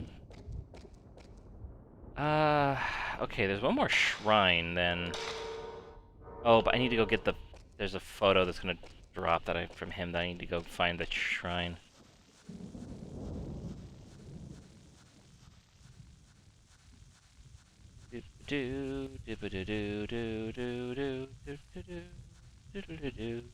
Item.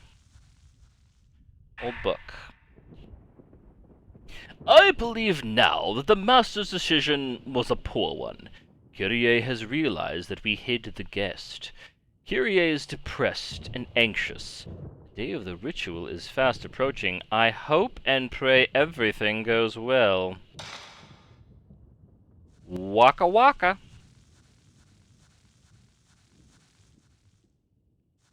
Alright. Now I gotta figure out... Where's that last one? File, photos... Human textual, photo of character... Okay. We got that one. I got that one.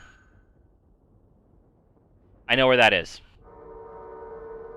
I know where that is. That's right, actually. That's also actually right next to a save point. How are we doing on health?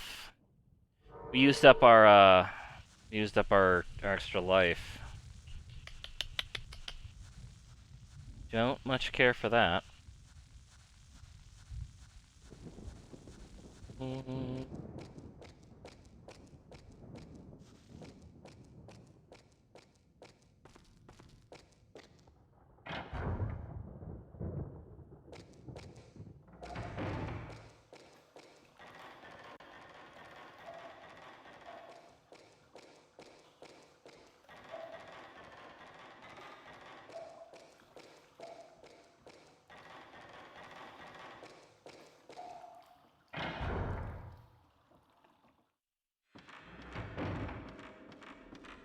Oh, creepy music's back. That's good. I think the fastest way was this way.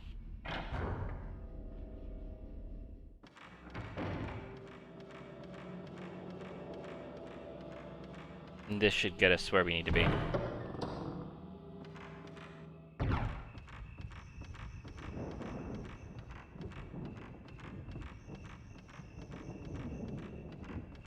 Tip.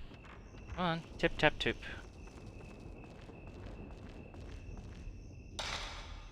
I will save here. Over the backyard. Not the rubble room. Because I may want to go back and do some homework to try to do these fights better. Oh boy.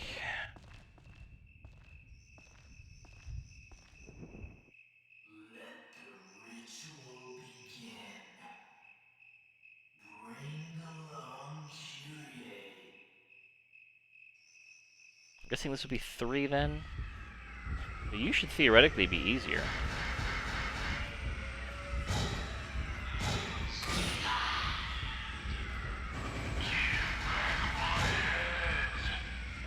Head? What? What just happened?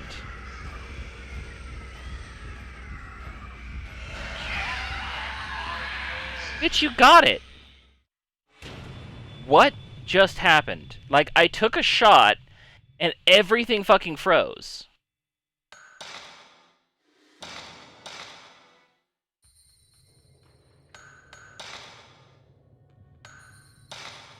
Like, I ask you, what happened there?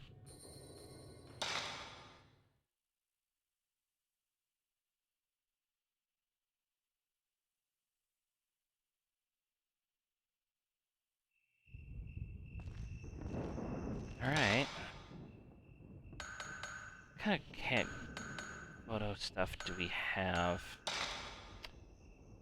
We can upgrade our charge actually. Do that. Woo, this is expensive. Any other bonus functions? No. Yeah, I think I'm good for what we got right now. Let the ritual begin. Bring along Kyrie. This must have been really fun to voice act for, I gotta admit.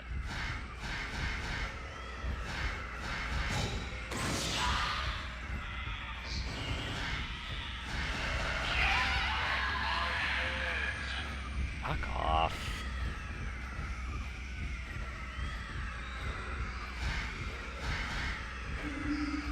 The fuck? He's going under the fucking. I'm playing whack-a-mole with a ghost! What in the world? This is ridiculous.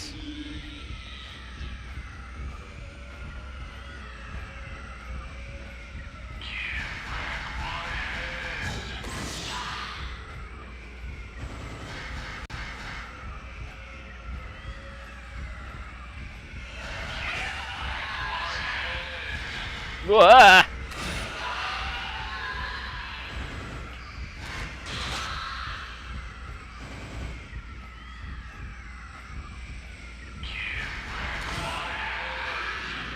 That was not fun. That was ridiculous in a not fun way. I just played whack-a-mole with a ghost who kept telling me to give back his head when he had a head. Except when he didn't have a head, and then I couldn't charge up and shoot him.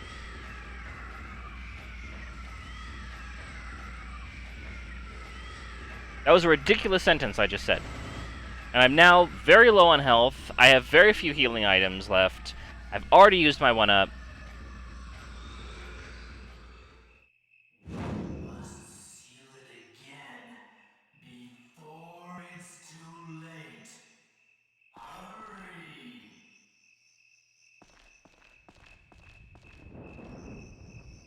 The hiding that led to the calamity. Hiding, question mark, quotation mark.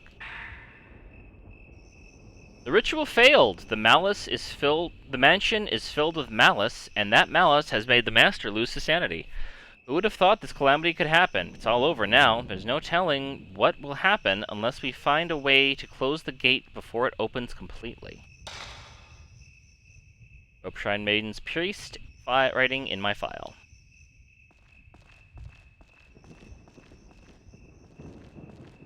Good lord. Do I have... I'm nearly dead. Do I have any healing items? I have no healing items.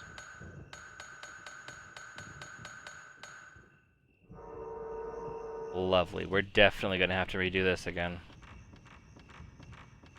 Probably off-screen. Off-stream, rather.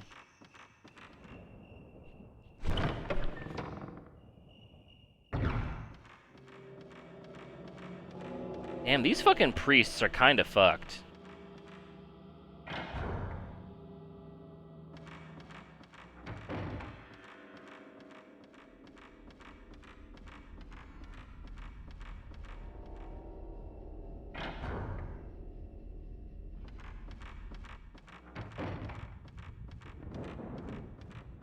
Oh, I just realized something. I'm probably going to have to input some sort of code, and while I have the parts, I don't actually know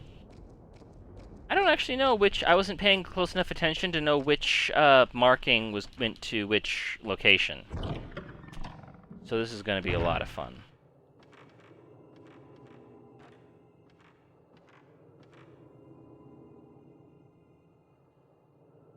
Ay, ay, ay.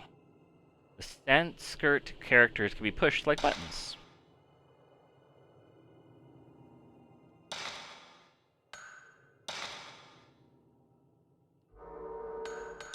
Hold on. Headless priest. I'm quite confident I see a head there.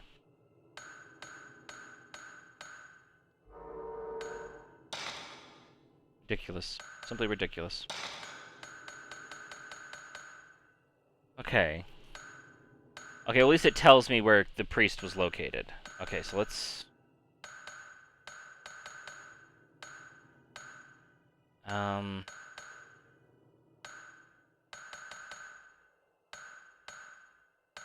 Okay. Square garden. The square garden, the backyard, the burial mound, and the atrium.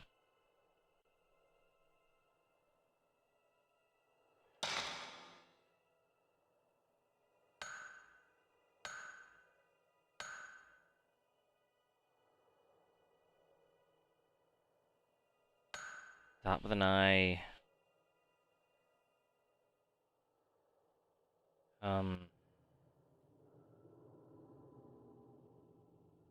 Hangman thing.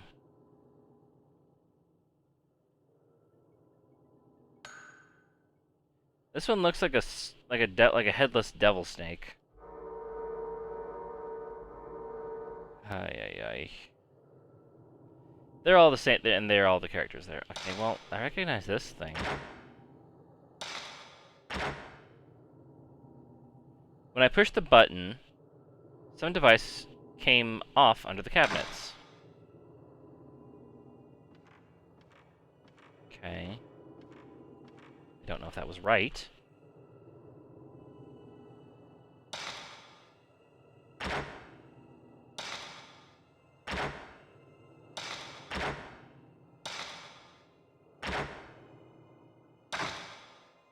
Okay, I can just brute force this. Why did I even have to go... I can literally just brute force this. Why did I have to fucking...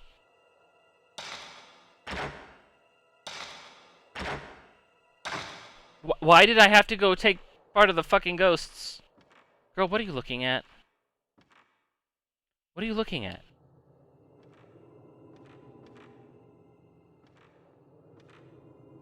What? What is it? What are you looking at?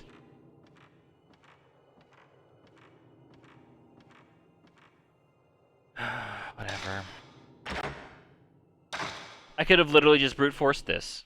I could have literally just brute forced this and not even bothered with the ghosts.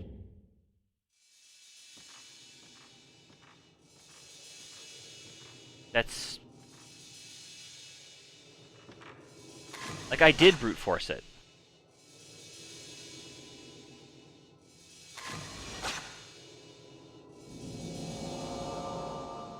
Red liquid appears out of the hole in the pedestal in front of the cabinet.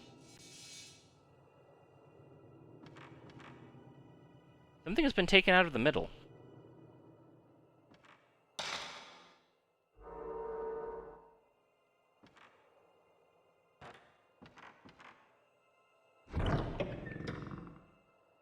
Okay. Well, now I really don't know what it wants from me. Something has been taken out of the middle?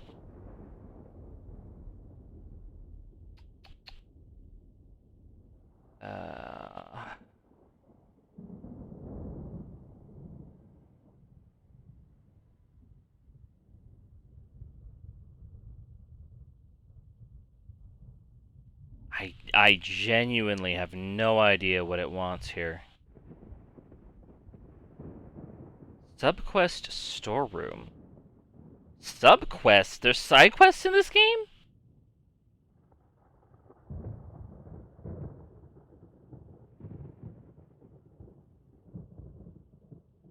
There isn't much in the walkway storeroom this time, and the possibility of having to fight the wandering monk makes it a losing proposition. For those willing to brave it, the code for the door is...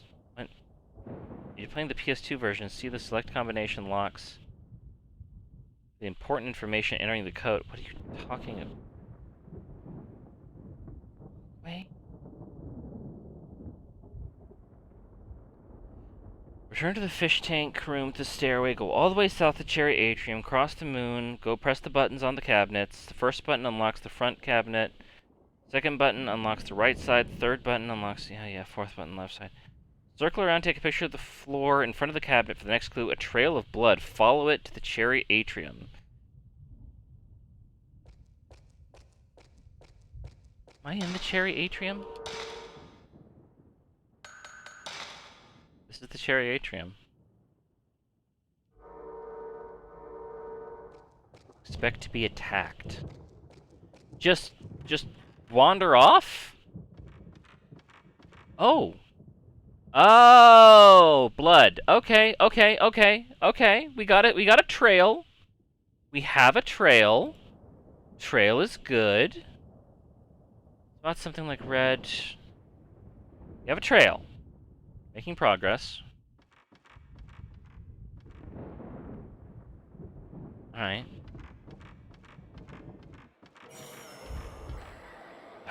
What?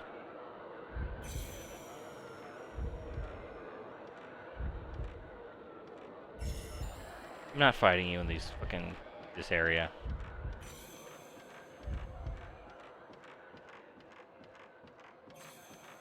You wanna come dance? Come dance in the open. I'm not gonna let you fucking... your bullshit clipping. Oh yeah, it's just you again.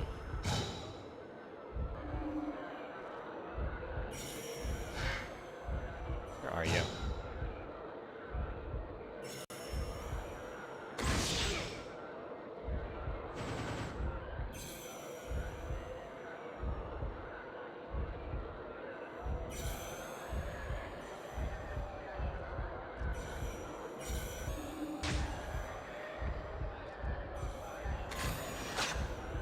Okay, there was a way to rotate faster. There's gotta be a way to do this.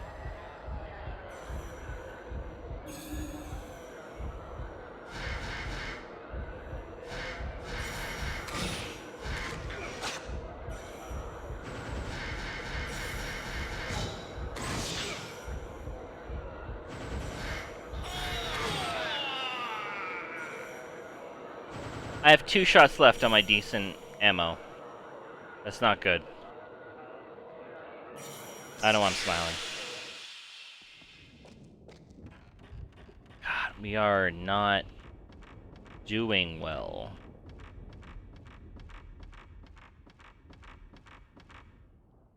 Like, I remember I was very, like, hesitant to use shots before, because I was, like, waiting for 0 shots and stuff like that, and then I realized I didn't have to. And now I'm thinking I kind of did have to. Because otherwise you ran out of ammo so fucking quick. Wait, where am I going? This way.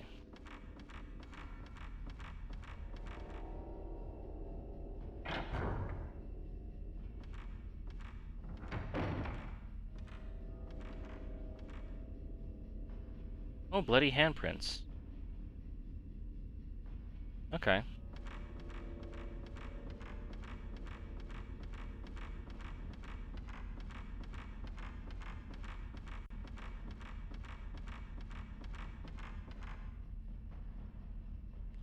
Is this maybe the guest? That's weird. Hmm.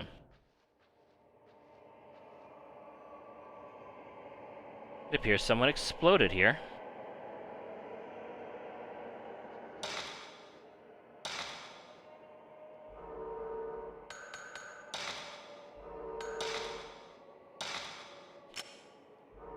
As we go with the shitty stuff, I need to use it.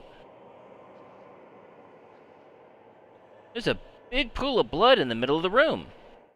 No shit, girl. The strangling ritual.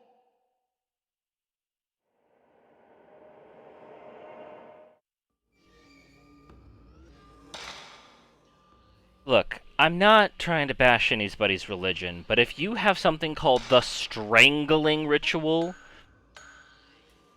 you need 1, a better code of ethics, and 2, a PR department.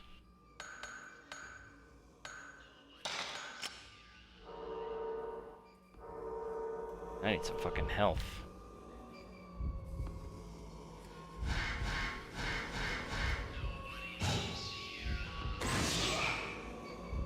Oh, it's you again.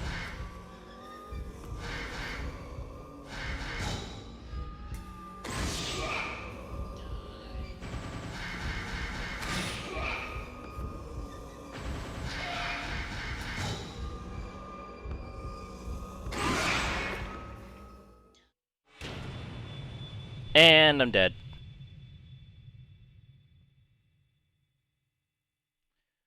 Well, I'm gonna have to redo all 4 of those little boss fights again to try to keep some level of health, because this is getting ridiculous. I also need to be more careful with my ammo. I keep calling it ammo, fucking shots. I think we may have to call it here for the day. We've still got one more night after this one. I don't know how far we are into this night, but I do know that I need some better resources. Because those fights are rough. So I'm gonna have to do a little bit of homework to get that working. Let's see who's on. Um,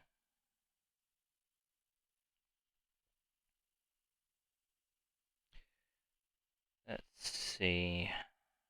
Where's the buttons I want?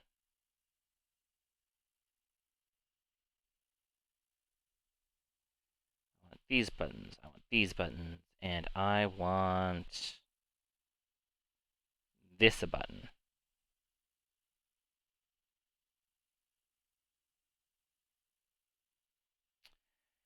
Looks like Retro Riona has something going on. I'm not entirely certain what it is, but it says woman insists there are aliens squatting in her crack den. Game called Voices in the Void. I've never heard of this before. But this looks interesting, so I'm going to go ahead and send you all over there.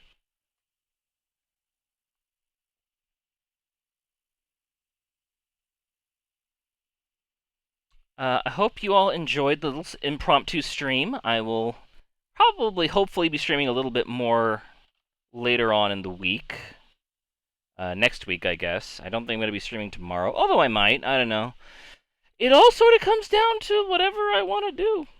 Whatever I'm feeling like doing. I do want to try to play more of this, but I do got to get my homework done for this for sure. This is a bit crazy.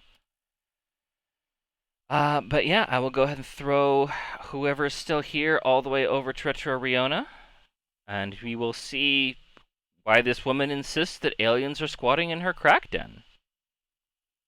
Seems rather interesting. Till next time, catch you later, everybody!